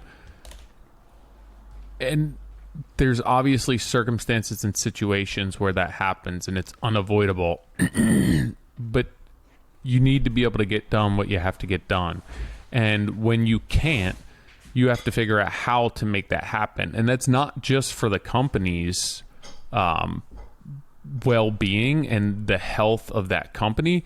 That's for your customers, where it's like, you know, you have somebody bail on you, and you're bailing on me, but you're also bailing on these customers who have their house torn apart or are looking to move in or have kids who need a room or a kitchen or whatever it may be. And like, you're affecting their experience and you're affecting their life. And to not take that into account and just say, hey, it's not my company, to me, that's somewhat of a cop-out, and that's very shallow, because you chose this path and you chose this career and you chose this job, and all of your decisions and your actions affect more than just you. You know, they affect the company, they affect the people you're working for. They affect, it goes so much deeper than that. If you're working on somebody's house and they're having a bad experience and then they're taking that to their work, or they're a teacher and they're short with their students, like it compounds itself, and it kind of snowballs from there. And it's way more than just saying, hey, you know what, I can't come in today, or I didn't get that done, or I made this mistake. The accountability is so much more than just what's on your own shoulders. I think of it like some clients hire us and they're really like ecstatic to do it, and they might brag to neighbors and be like, hey, this is how it's going to go. And then these people drive by their house, and then there's this built up aggression in like where they're like, nothing's happening. Yeah. I told all these neighbors. It has nothing to do with like our persona, but it's like it's been built up to a point where it's going to pop. And like we took some time off from the pod, and it's like that time, it wasn't spent sitting at home like resting up. It was like every ounce of it went into more time with our guys. Like, it's like, hey, how do I put more time into you? If I'm going to get 6 hours back on a Tuesday, not being on the podcast, then I'm going to put 6 hours into the guys and go, hey, I need you to try and over communicate. Like, what I've ended up doing is I've not separated the product, but I'm going to take on the responsibility of all the product coordination, where I'm going to email the client on selections, stuff like this, scheduling. You're going to email the client separately over production, because I need to pull that back a little bit. This is like not a last-ditch effort, but this is me doing everything I possibly can for the situation to be like, all right, I'm going to pull this off. So having the office has been absolutely crucial, because then I'll go back at the end of the day, go from 4 to whatever, 7, 8 o'clock, and just crank out emails, which I couldn't do before, whether it was in my truck. It just wasn't. You need a place. It wasn't compatible. I know I could do it, and I have in the past, and it's just not for where I am right now and who I am. I needed that spot to sit down, spread out, and really pound out a really well penned, well written email, and then it's CC'd. It's like, but at the same point, what I'm doing is I'm sending a legit email. It's dialed in. I'm setting the bar for you to now follow up with a production email about how you're killing it with this person and that person. Now you know the format. Like, I want you to cut and paste that and go, I'm going to now substitute selections with schedule. Like, and then I'm doing that over all these products, where it's like, I had a boss once where we would meet on a project. We'd go over the project list, and then I would then finish that meeting and start calling people. My boss would leave, drive away, and start calling people as well. And it got to a point where you're like, all right, I'm going to fucking call first. So I'm going to get to everyone first. So when that person calls, they're like, I already talked to John. So that sense of urgency was just ingrained immediately, just as like a competition. And it's like, and so now over the last whatever month or whatever it is, it's like going into spring, I am now calling everyone. I'm not calling your bluff, but it's like me being on a roof with a roofer. They know I'm going to be up there. They know I'm going to be looking. If I'm standing from the ground, guess what? They're like, dude, do whatever you want, boys. Yeah. I don't care how it lines up. It's the same thing. Now I'm setting the tone where I'm going to check on everybody. When I've asked you to get 2, 3 form guys, we're in a business of making things happen, not reacting to shit. Mm-hmm. That's where that thing, hey, I'm going to put out a fire. There's going to be things that come up, but the stuff that we're putting out is stuff that you should have been ahead of time. Expecting. An A, B, and a C plan. So when that guy doesn't come in with rebuy, you calling the other guy going, hey, dude, are you ready to rock and roll? Having that plan. Not having me to call in a favor and go, Jamie, I need you to save my ass on this one. And then like simple things like I'm like, hey, I'm meeting the guy there, going over the elevation point. We have a pin on a telephone pole. And I go, hey, what's the elevation? The ribbon's blank. He goes, let me put up in an email. I'm like, how do we over communicate at every level? Wouldn't it just be smart to write the elevation on the telephone pole? So that way anybody, the client, the site guy, the form guy, the flat work guy, it's just common knowledge at that point. So that's been the common theme for like the last month that we took off from the pod is just how do I over communicate to my guys? Right. How do I over communicate to my clients? And how do I set that tone for everyone else to want to set that bar even higher, I guess, is what I'm trying to do. Is that maybe, again, I look at myself more than anything else, is that maybe I set the bar really low. And that's what I struggle with. It's the same thing. It's like communication has been such a huge focus. It's like, I'm with you, John. It's like over communicate everything. And it's, from a client standpoint, it's like we have to be, you're going to do a daily log every day. And then on Friday, you're going to send an email. And it was, I did the same exact thing. I created the template. I said, here you go. Fill this in. Send it out before you leave the job site on Friday afternoon. But every single job. And the next time, though, it's like, but now you have to assume what we found is that we can see who's logged in to build a trend. And it's like, okay, they're not logging in. It's not the client's job to go, hey, I'm not logging in to build a trend. It's our job to go, hey, they're not logging in. Let's find another source for them to get their information from. So that way this doesn't blow up on us. Right. So it's like, hey. Yeah, we had that. We had a client said, I just didn't look at build a trend. I felt it was cold. I'm like, why didn't we ask that at the beginning of the job? We would have held a weekly meeting. Yeah, we've done it where we have a Google sheet that has updated every week, and it's like, they're not opening it. Okay, let's go back to build a trend. They don't open in that. Guess what? Now you're sending a daily text message to that client. And that's how we have evolved on that client. But we have to be in touch with it. And at the same time, I have to go to the guys and go, so we've used build a trend, A, for our clients first, but B, to Tyler, to your point, like we're talking about employees, but what about subcontractors that screw up? And like, let's say they frame something wrong and you like get to reframe it. And then they go to give me this credit back that's like $2,000. I haven't built a trend. How many guys were there for each subcontract? So we're using the build a trend daily log as who's there, how many painters, how many power washing guys, how many carpenters, what are they working on? So then if they want to back charge and pull money off for whatever fix, I can go, hey, you worked on this part of the tower for 2.5 weeks with 3 guys. So if I do the math based on your billing, that's actually an $8,000 deduct. And yeah, they should be honest, Tyler. So it's now opening my eyes to their character. But how else do I cut when it is cost plus and you have to keep people accountable where it's not an open checkbook? This is how we've done it. So even the product that my guys are sending a daily text message to the client, they're now cutting that and they're also putting in the build a trend so we have that backup for whatever reason, whether it's weather, whatever could come up. It's a great thing to have where when someone's saying that you're not getting something done or you're not doing it fast enough, it's like, dude, there's 27 people at that job site and they're doing all this every day. So you eliminate that whole thing and it's over communicating. It's all there. They could look at it, anyone can, and it's making our subs accountable for if they do screw up. Hypothetically, we just had a thing where they did this post on this balcony and I get up there and it's been 2 days and they started blowing apart. And I was like, dude, pull them. And I'm like, you wouldn't want this. I can't take a picture. I said, I can't take a picture of this. Come on. Like, what? Who's going to post that? And then it's like, all right, so how many days did they have on posts?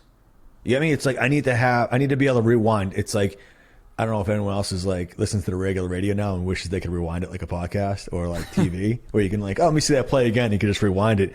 Same thing. Builder Trend's giving me the ability to rewind back a couple of days and go, hey, there's 2 carpenters for 3 days and they did posts. They should have done it quicker, but guess what? That's what we have as a tally on what we have to deduct. Right. And that's been a huge thing for us to make everyone accountable and to make sure the quality is there and not just settle and go, all right, do it again. And now our client's dollar is being used twice when it shouldn't have been. And yeah, I do blame myself too, Tyler, is like, hey, why didn't I catch it sooner? But at the same point is you hire skilled people, skilled carpenters that get paid good money to bang out something good where I shouldn't be over their shoulder. So I should be able to check in halfway through and go, that's awesome. And then I assume it's not going to open up because they glued it, clamped it, shot it, everything else. But guess what? It did open up. But I did catch it before, and before it got painted, all that stuff. So I do run myself through the ringer first before I go back to a sub or go back to a client. But yeah, over communication on so many levels, Nick, is what we've been working on, just so I feel better at night. And that's all you can do on the scale and the scope of your jobs as well, because there's so much communication that has to happen, and just dumping that and making sure that everyone's on the same page and constantly reiterating that, and ensuring, you have people that are jumping from one job to another, running out, and then somebody else is coming there, and there's not somebody there to go through all these details over and over again with them. And realistically, like from a management perspective, you don't want to be doing that. So having that information as clear and concise as possible and over communicating all of that stuff to them is going to be the difference between a positive job experience and a good job and something that was somewhat of a headache and a failure, and redoing stuff and back charging people and then not having enough money in the budget and everything else. It kind of begins and ends with all of that communication, which honestly, I know that there's a shortage of skilled tradespeople right now, but I think that so much of our job, and having a successful job and having a job turn out the way that you want it is somebody on site or somebody running that job that's seeing the end result, and then kind of, like a composer basically putting all the pieces together and making it happen and getting to that final result. I think that it's not necessarily about banging the hammer and actually the technique as much as being able to piece all those parts together seamlessly and blend them, where you don't have something starting here and ending and then something else starting here and ending here, where you can see all the different trades where they all had their piece. You want it to have this whole synergistic approach, or like basically see this job as a whole rather than a bunch of different components that are coming together. That's the stuff that you guys do that I'm just like, the scale and the scope and the amount of people that would take to do it, it makes my head hurt. It's like I'm sitting here thinking we just lost a couple days to weather, and I'm like, we gotta communicate that. Like, everyone knows it rained and we weren't able to work outside yesterday or the day before, but what about in 6 months? Yep. Or what about in 2 months? When it's like, hey, why are you guys behind? Well, you remember we started 2 days late because of weather?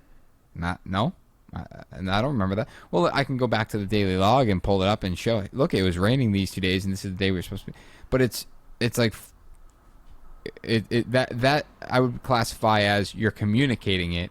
But what we're talking about is over communicating, where you're doing it because you're trying to be extremely thorough in providing information, because it's our job to our job is to get something done, but it's also our job to make sure that they understand the steps in which it takes to get there. And it's we've talked about when people add work, it's like where oftentimes if we're fortunate enough to get a signed change order prior to starting the additional work, great. But it's beyond that. It's like, well, did anyone communicate how much time that added to the job? Did anyone say that, yeah, we can do that, but that actually adds another 2 weeks, and oftentimes you get to the end of the job, it's like, why are you 2 weeks behind? It's like, no, you remember you added that work? It's like, I mean, I added it, but you didn't tell me it was going to add 2 weeks to the end of the job. It's not just a financial repercussion at that point. A lot of times those changes add more than just the time that it would take to do that task in the first place, too, because you're kind of backtracking, or you're setting back up what you've already broken down, and you lose a lot of efficiency at that point. It's like, oh, we're going to change this at this point, and it's like, well, now I need to get all of these different trades back here at different times to address this, where if this were done throughout the course of the construction while everyone was in their sequential order, it probably wouldn't be that big of a hiccup. But now it's a huge hiccup because everyone's done and you're breaking out everything again to start kind of from scratch. And it's like, I'm genuinely curious as to, all of our jobs do this, especially the bigger ones. They just add scope, and it's not usually, it might be communicated to the client that, hey, this added time, but is it over communicated to the point where they understand it? And it's almost as though, would it financially make sense to have just one person solely dedicated to that, in the sense that it would benefit you in the end of the job, where you're not having the conversation of you're behind schedule? It's like, no, like, I have this assistant project manager, and they've been updating you every step of the way that you added this work. It added 14 days, and we actually updated the schedule that day, and we shot you an email to let you know that, hey, that change order right on there says 14 days. We updated the schedule 14 days, and we shot you an email letting you know. Well, I think the hardest part of that is, Nick, you absolutely can, but I don't think any of us want to.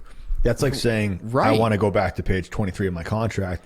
Right, and this is our gauge. It's so, but it's they don't want to remember it. They don't want to remember it. You can. But the problem is, we are the ones that John Hourihan, Tyler Grace, Nick Schiffer, like, we are the ones that pay for that. Not anyone else. Our PMs aren't at that meeting. No. At the end, it's you going, all right, I'll concede that. I'll concede something because they don't remember that moment. Because we didn't want to have to take this contractual approach to our conversation, where the reality is we probably would have been in a better position at the end, because the client would have been overwhelmed with the information all the way throughout. Like, yeah, you told me 7 times that it was going to add 2 weeks to the schedule. I'm well aware, and I'm good with that.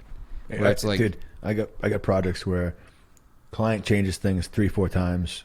We painted some spaces 3 times, like an entire garage, like 4,000 square feet, and then we do all that, and they go, why isn't flooring being done this week? It's like, hold on a second.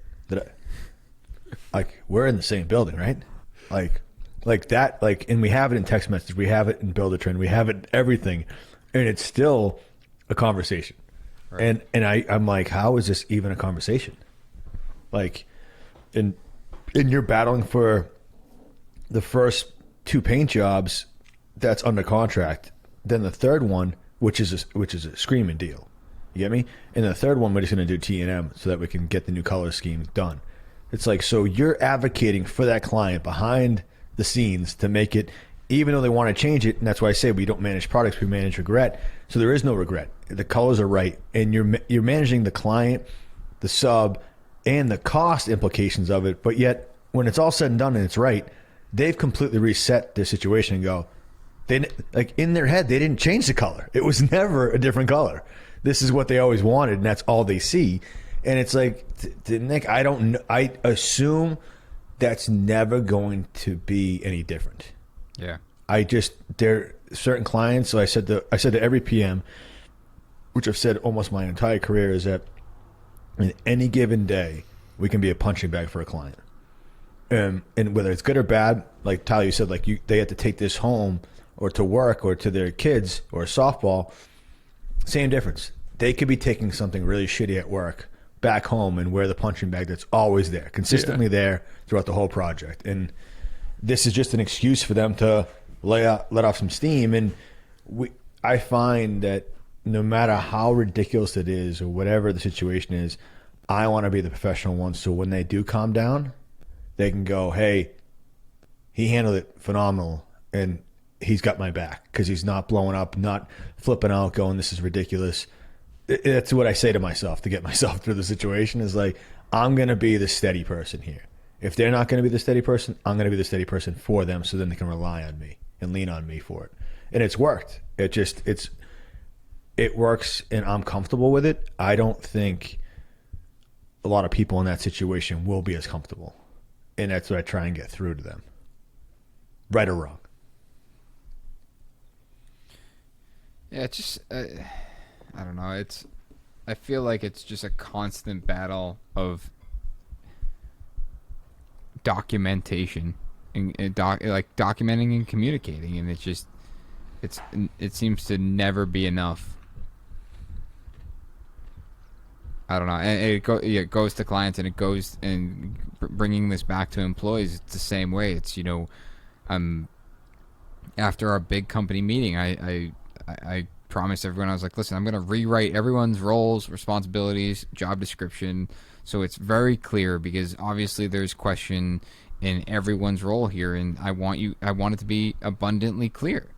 And that way I can then take that and measure it. So when we sit down in our biannual sit downs, we can actually look at that and say, you are doing a good job, or you are not doing a good job at this, and this is how I can show you that.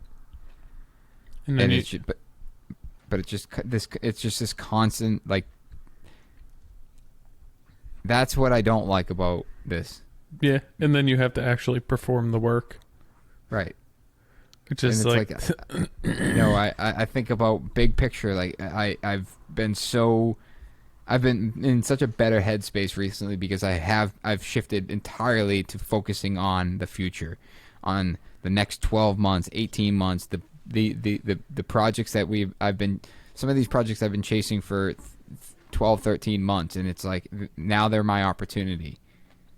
And it's, I wake up, and when I try to shift my day towards handling an issue, it just doesn't, there's no benefit to it. That's not, ideally, do I have all the right people in the right place right now? No, absolutely not.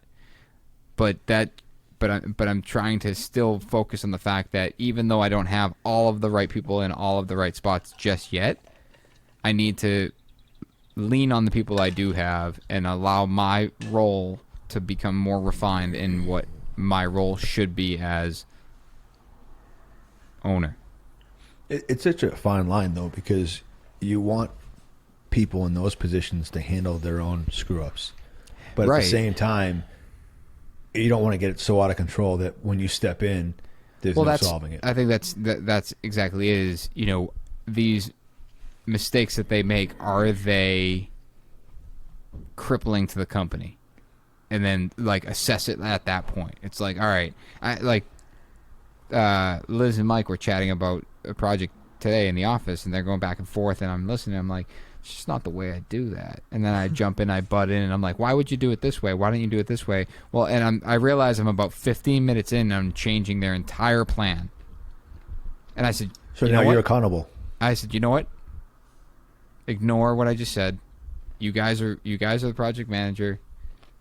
I am removing myself from this, because in my mind I said, I'm wasting my time. I'm wasting my time trying to do something where that if it becomes an issue, if it becomes an issue, it's not that big a deal. No, but if it becomes an issue on their terms, they're accountable for it. But correct. Now you stepping in, now guess what? They can go into this situation and go, that's how Nick told me to do it. Totally. Hopefully they don't.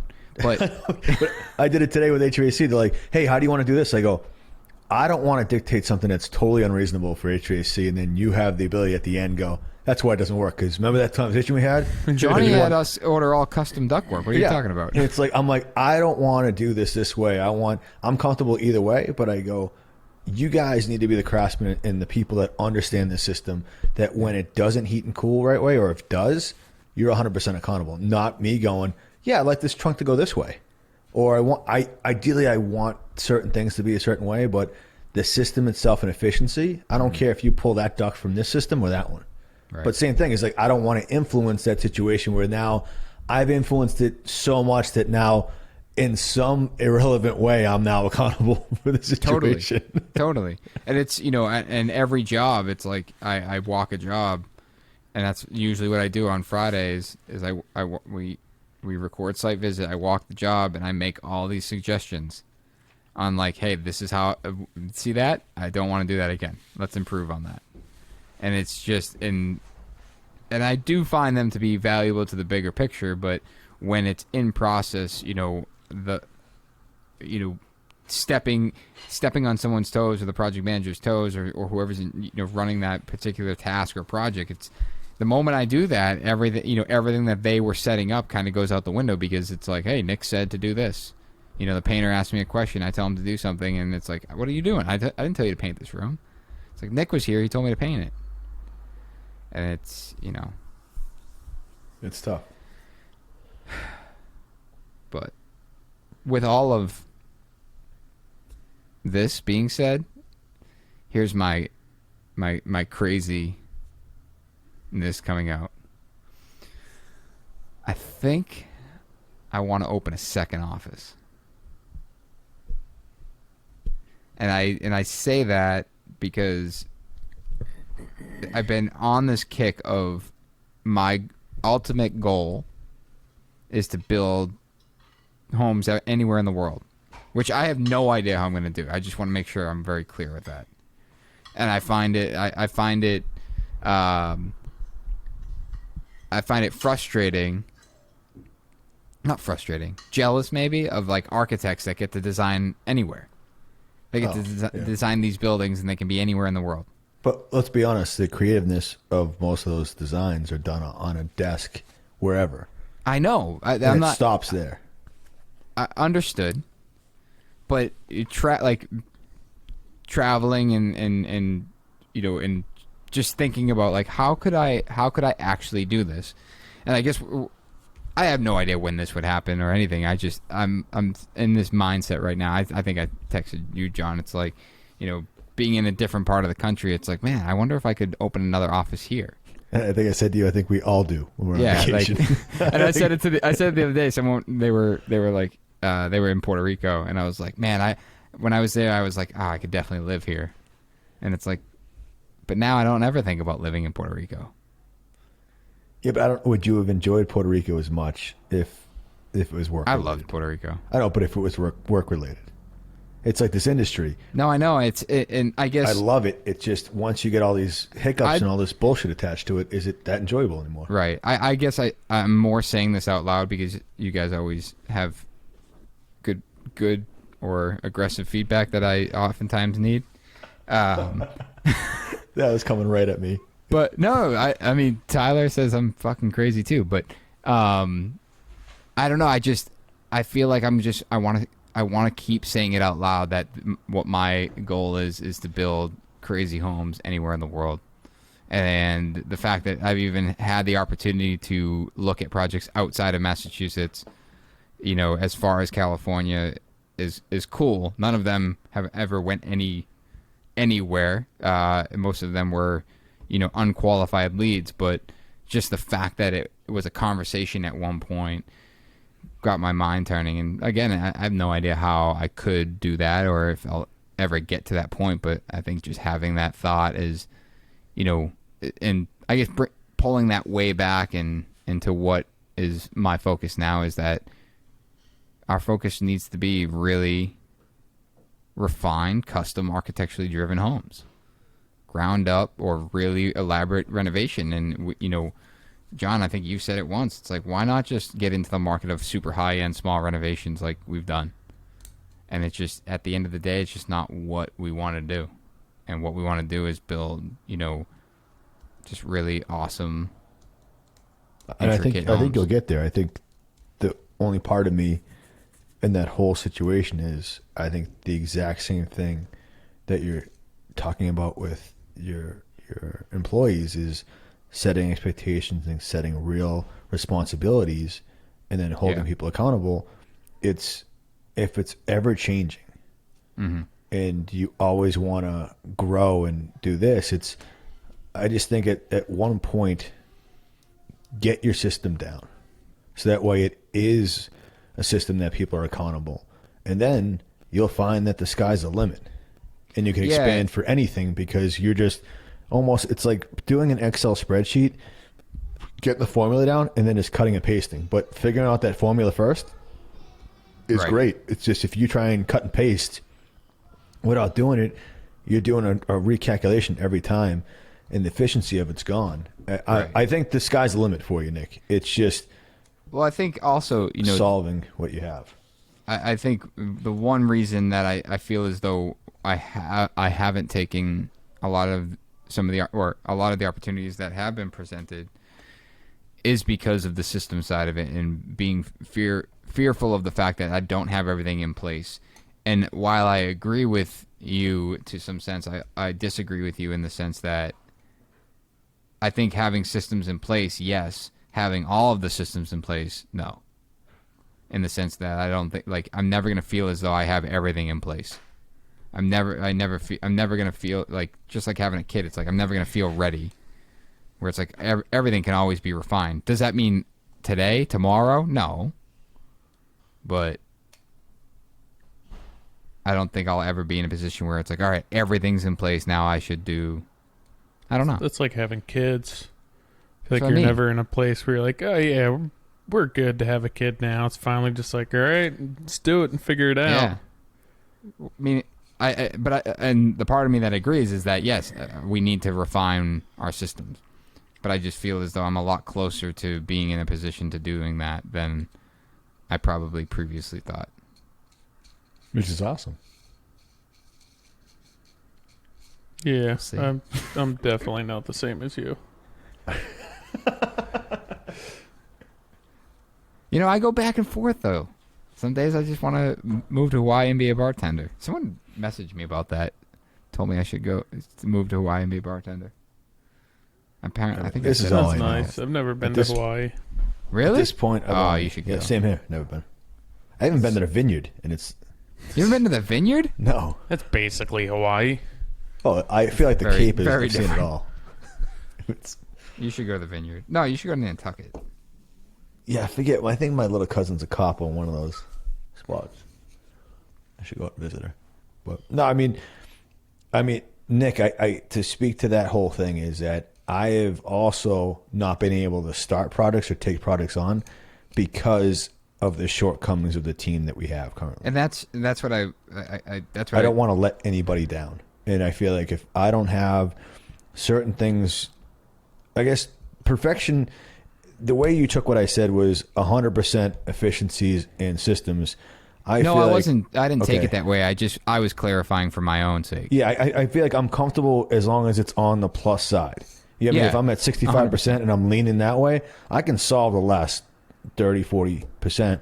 Yeah. But it's like at a certain point where it's a detriment to the growth of the company if these products where I know what we have isn't closing out the way it should be closing out timing wise or whatever, and the manpower, the only way to solve that is either don't take on or start the new one when it's supposed to start, keep the management where it is instead of diluting it and then compounding the issue on two clients.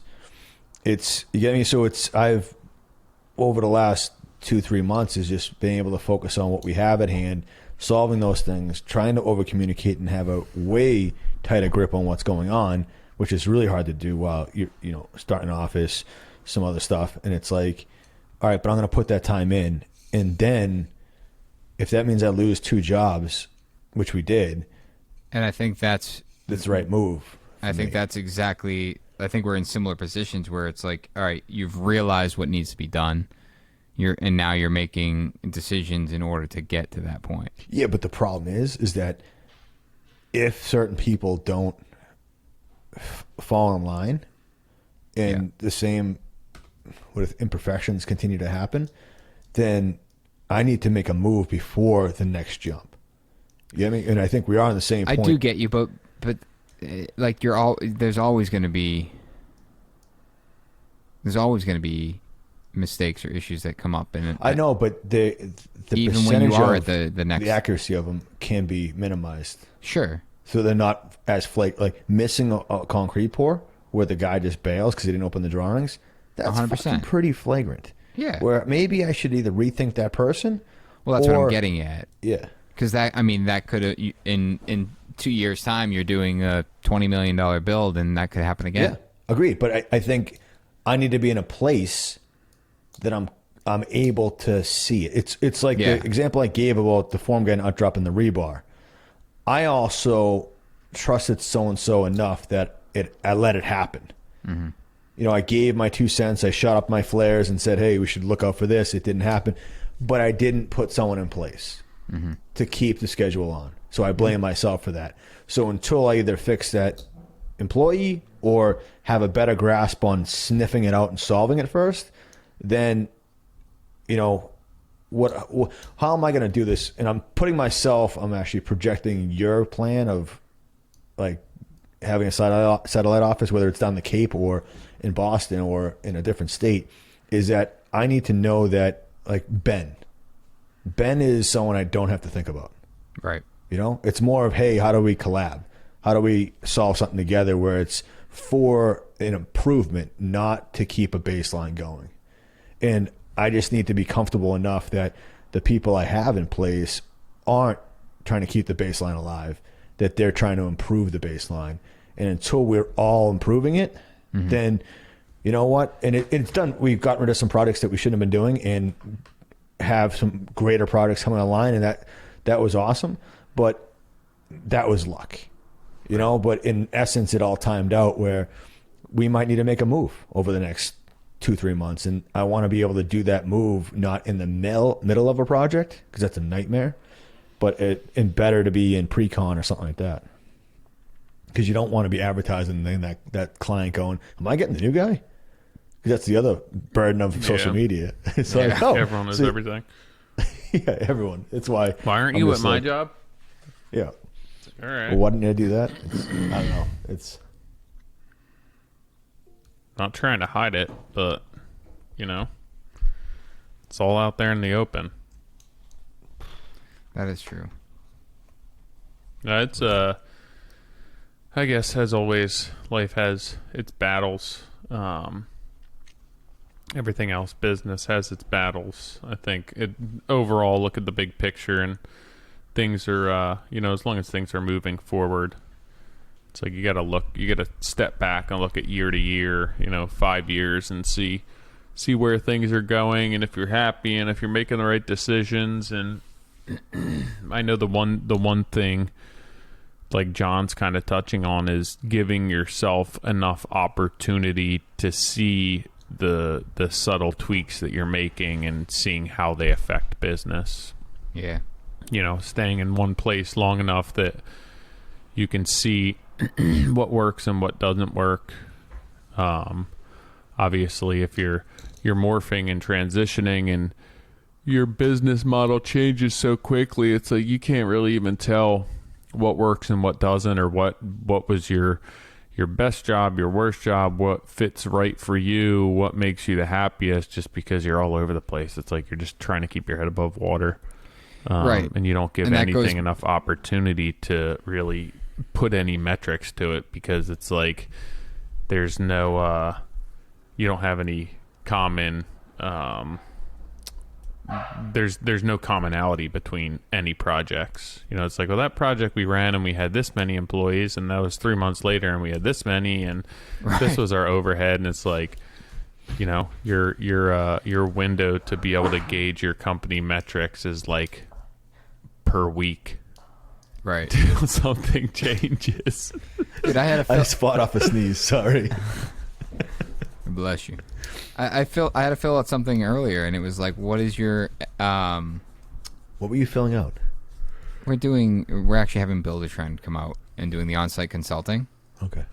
They're basically helping us implement the remaining portions of what we aren't implementing, and helping us create SOPs. I have another topic for you to hit with them. Okay. Cost of completes. They have work in progress reports. Yeah, I don't like them. Clients don't like them either. Oh. We gotta. Have you submitted something? No, I'm submitting it through you. Okay. All right. Let me know. I think I did one the other day with you. I was like, hit this as well. Two schedules. Internal, that's internal and then that's external. that's been voted high up on the list. I will ask about that because we want the same. No, so one of the questions was like, what is your normal size project or something like that, or your average size project? It was something like that. I was like, what week? That means nothing to me. Like I'm not filling that out because I'm not averaging. Certainly not the last 7 years. I'm not even going to average the last year. It's like I'm just going to fill this out as to what is our ideal average size project. So that doesn't strike you as weird? What part? Your answer. Like, I thought it would be like the average of the last 7 projects. No. And you didn't. None of those even came up on the list. You just said. Nope. You went 7 years. You went. Nope. Last. No, because because what. So how are you? We talked about clients, and I don't want this to be about you, but how are you compiling a product to be successful? The same way that you're saying, hey, I'm gonna set these responsibilities for an employee, that way you can understand how their success and growth is. How am I measuring the project success? Yeah, for you. Not that we're like anyone can get to a finish line, but how are you doing it? Like, I know I struggle with it. So, simply put, is on time, on budget, and client satisfaction. Yeah, but I guess like none of my projects are successful compared to what I write down in the beginning to what we finish. Whether they change or whatever, I'm never happy with how it's gone. I would agree with that. You know, so it's like, but but I have to look at it from a business structure to be measurable, right? Where it's like the emotional side of it. Yes, every job I'm like, oh, we could have done that better. But if we want to measure it, we have to look at things that are measurable. And I can add a caveat as to, hey, extra credit, was Nick happy? And it's like, yeah, he was. All right, cool. Now you get extra credit on that. But gold star. Yeah, in short, it has to be measurable. So the biggest thing for us is if we can nail down our communication, then the schedule side of things will be easier to hold on to. And if we can correct and nail down our pre-construction and our pre-planning process, then the budgeting side will be better. I feel like both those are going to be a nightmare. A, because of the way the market is, and then C, I love John Marley. Like, he doesn't give a schedule till plaster. So we I wouldn't give a defined schedule to that. Yeah, we don't turn on the entire schedule. We turn on like a 2-month outlook. We'll give the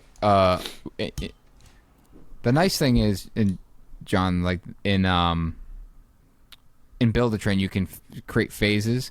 So if you want, you can just show phase of construction. It doesn't change the completion date, which the toughest part is like people are renting houses and stuff like that. So totally, you have to still give a broad perspective. Agreed. But the part of like that over communication side where it's like, I think that will help with schedule being more conservative. My team is far more conservative than I. Surprise, surprise.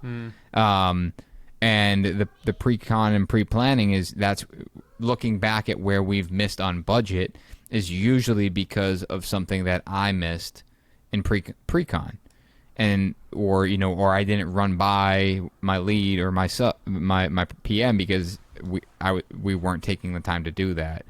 Where, all right, if we've addressed these issues, we're aware of these issues, now we're actively, and all of us are working together to prevent these issues on the future projects. If you can hit on time, on budget, there's no reason that the client wouldn't be satisfied. So that's just a given. If they're not satisfied, then I don't know what they couldn't be satisfied with, because it's crazy that it's always about time. And the podcast like 2 years ago, you were like, I want to do products with no budget and no schedule, and it's all about quality. And now I do the opposite. Where no, I still do, but I just know that I can't. I have to measure the success, and I think, again, I'm just too aggressive. I think that people can work harder and faster and get more done than. I'm with you. I reviewed your last proposal, and it was the schedule was what I was got off me. by 2 months. Like, dude, 20 months for that project. I was like, God, I just did. Yeah. Wow. Yeah. We'll see. I got another interview, so. I think that I'm always overly optimistic as far as how long things are going to take. I don't know if in the back of my head I'm like trying to hit a certain price point. But I also think it's Tyler, like the biggest struggle that I had when I went from working by myself to having employees was that you don't work an 8-hour day. Yeah. So it's like when you figure it's like, oh, he could get that done in a day. Where if you look back because you got it done in a day, yeah, you worked 7 to 7 or 7 to 8. It's like, oh, they've lost 5 hours out of their quote unquote day that I was figuring. Yeah, even at like working by yourself, and it's like, all right, well, I'm gonna show up with everything I need for that day on the job and not run out and stop on my way home. And then you have somebody else who's on the clock, and they're like, all right, I'm gonna run and get what I need to once it opens up or once my day starts. They're not like running to the lumber yard at 7 a.m. It's like, I start work at 8. I'll start picking stuff up at 8. Where, my day, even if I'm on the job for 8-10 hours, it's 8-10 hours of work. Like running around doing errands, taking phone calls, all that stuff. I will agree, though. It's, oftentimes, I think I talked about it on the other day on the NS Builder podcast about not looking at the bottom line price. And that's exactly why. It's like I try not to look at what it's totaling up as, because you go into this automatic value engineer mindset of, well, I guess, John, like that HVAC number that you looked at the other day, it's like, well, I guess it doesn't have to be that much. But it's like, no, you spent all the time looking at all of the work and the scope individually and adding this up. And you can't. If you're looking at the bottom number, realizing that you're over what they want to be budget-wise, you automatically go into, I could probably do the interior trim faster. Yeah, I could probably shave a couple. Why are you value engineering it rather than putting together the what you believe to be the true cost of the project, and then collaboratively work towards lowering that. Yeah, you're not even value engineering it. You're basically reducing You're being your more cost. aggressive. Yeah. Right. And it's like, I look at this particular project that John's talking about. It's, at the end of the day, if we don't get the job, we don't get the job. I don't want to go into it selling myself short to get the job and then kill myself. Where it's like, I'd rather come in, be high, which I am, and work together to figure out, where we need to be to make the project viable. And if we're the right builder to do that, and being able to shift the mindset of really wanting or needing the job to, this job needs to make sense for us. I guess that's a whole nother topic. We have time. Nah.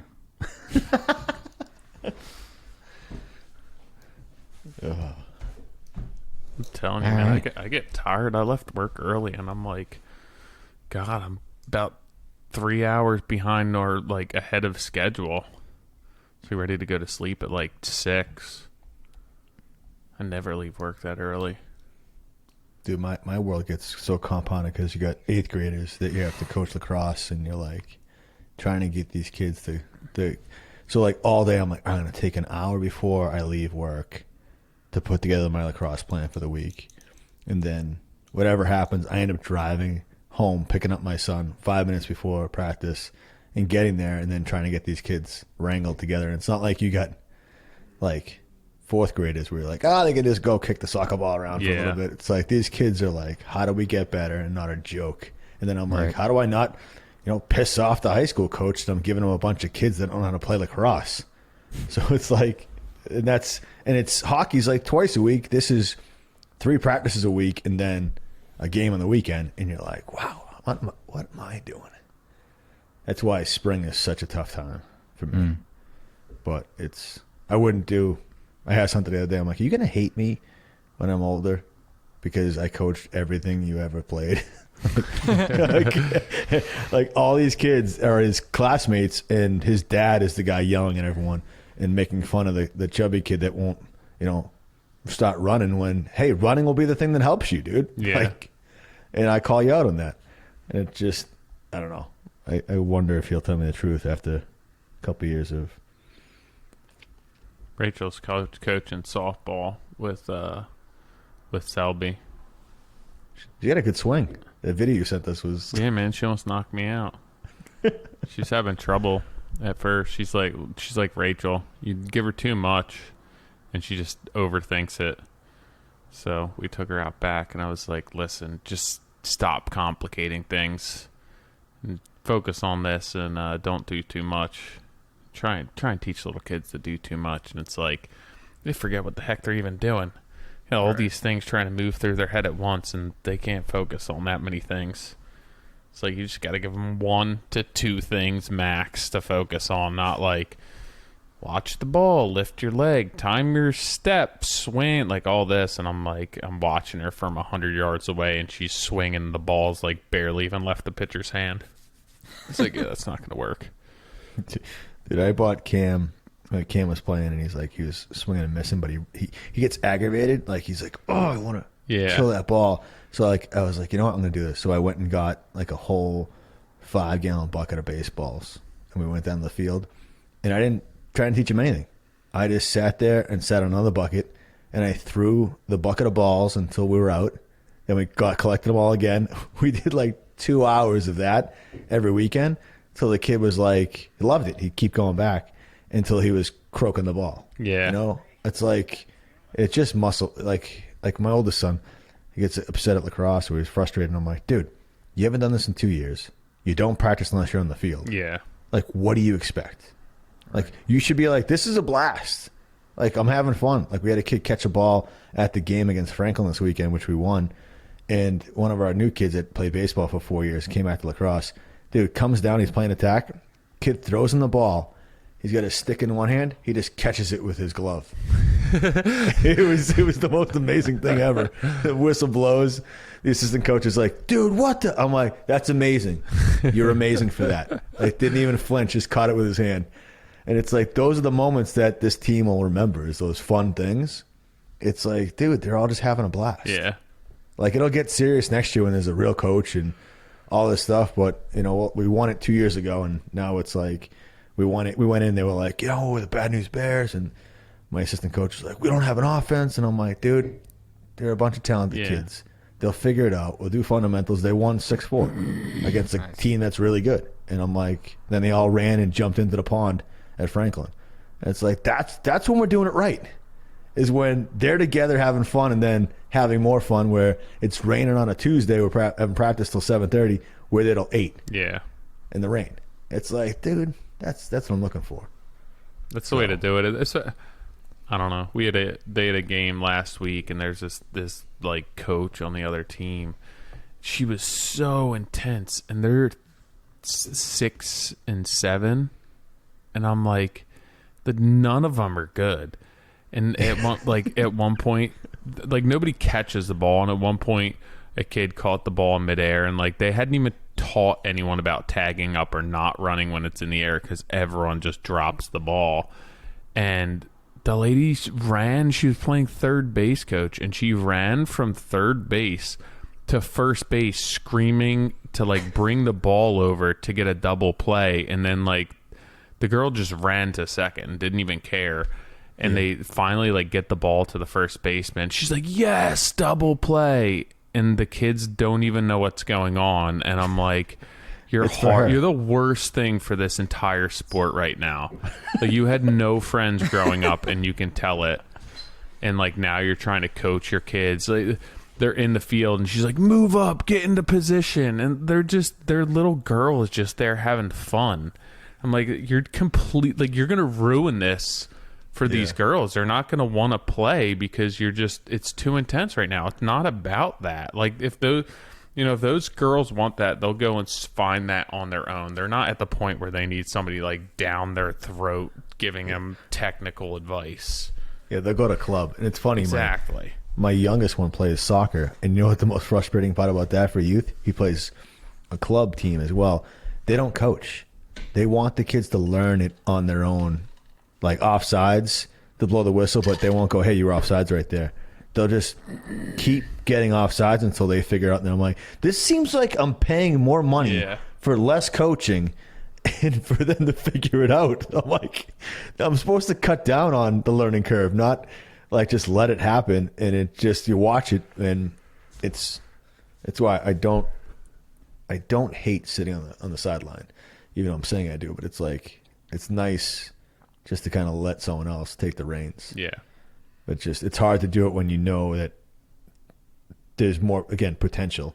There's potential in the kids if you can just teach them the sport, you know? And that's what I try and do. For sure.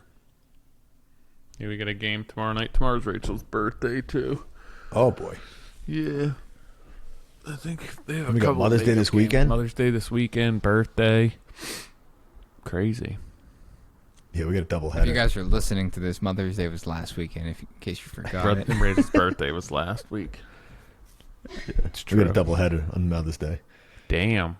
Duxbury and Medfield. 2 good teams. But screw your Mother's Day.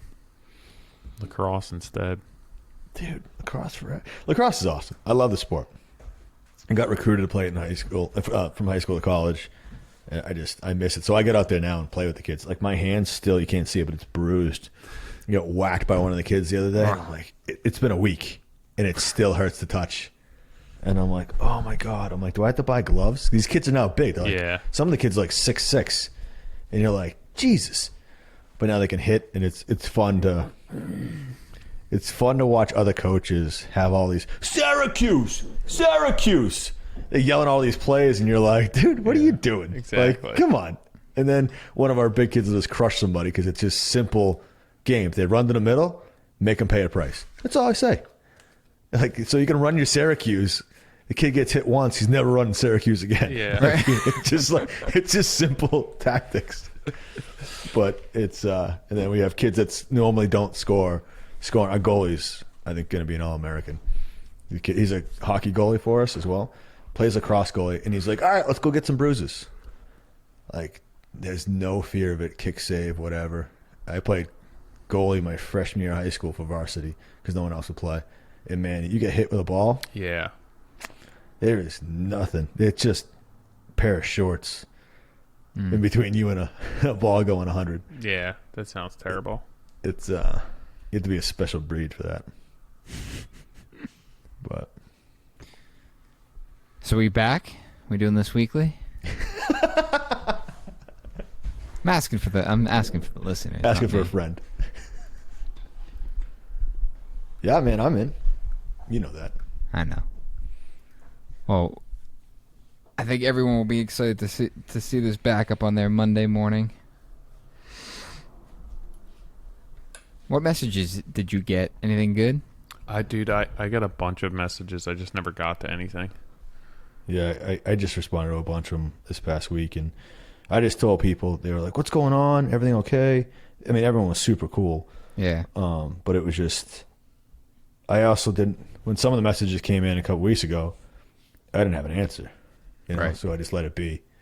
Because, to be honest, we didn't know what we were going to do. Right. Yeah, a little behind the curtain, I had a little mental breakdown. And then I think I'll take John's whacking his nose off the microphone, but well, it has something to do with me. So well, no, it wasn't entirely you. You took a lot of heat for it, but no, I think, you know, just the general, like everything we talked about today with employees and business and things like that. The other side of it is, you know, we do this and we talk about mental health on the podcast. And we talk about the fact that we're not alone and that everyone deals with similar issues. But the fact of the matter is, we still, or at least I still, leave this not feeling as though I do have the community. And I hate to say that, because I feel like we're such an advocate for community and being one and working together. But there's been definitely times, especially this past year, that have taken me to a more difficult place than I would have liked to be, but I feel better. Community's there. Yeah. Plus, John drove over to my office, sat down with me for 3 hours, and shot me straight. So. Oh my god! I love how people are gonna read between the lines and try to figure this one out. There's nothing to figure out. Mental clarity is truly what this was all about. But I did find that book that I mentioned in the beginning. It's HBR's 10 must reads on leadership. I don't know if Doug's gonna even use this video. I'm holding it up, but I was in that time that I was struggling with feeling as though I wasn't a good leader. I was flying back and forth. My wife was away for a while, and I was flying back and forth, and I was walking through the airport, and this was on the shelf. Like, it was set there for me. It's like, oh, I'm struggling with leadership, and it's like, boom! And I was going to see if I could find that quote, but I'll pull it up at a different time. But it's good. It really explains management versus leadership. And it says, if you read nothing else on leadership, read these definitive articles by Harvard Business Review. Cool. We signing out? Yep. I think so. All right, guys. Well, if you're happy that we're back, drop us a 5-star on iTunes. If you're not, send us a Survey Monkey or something. Correct. And we'll see you guys next week. Adios.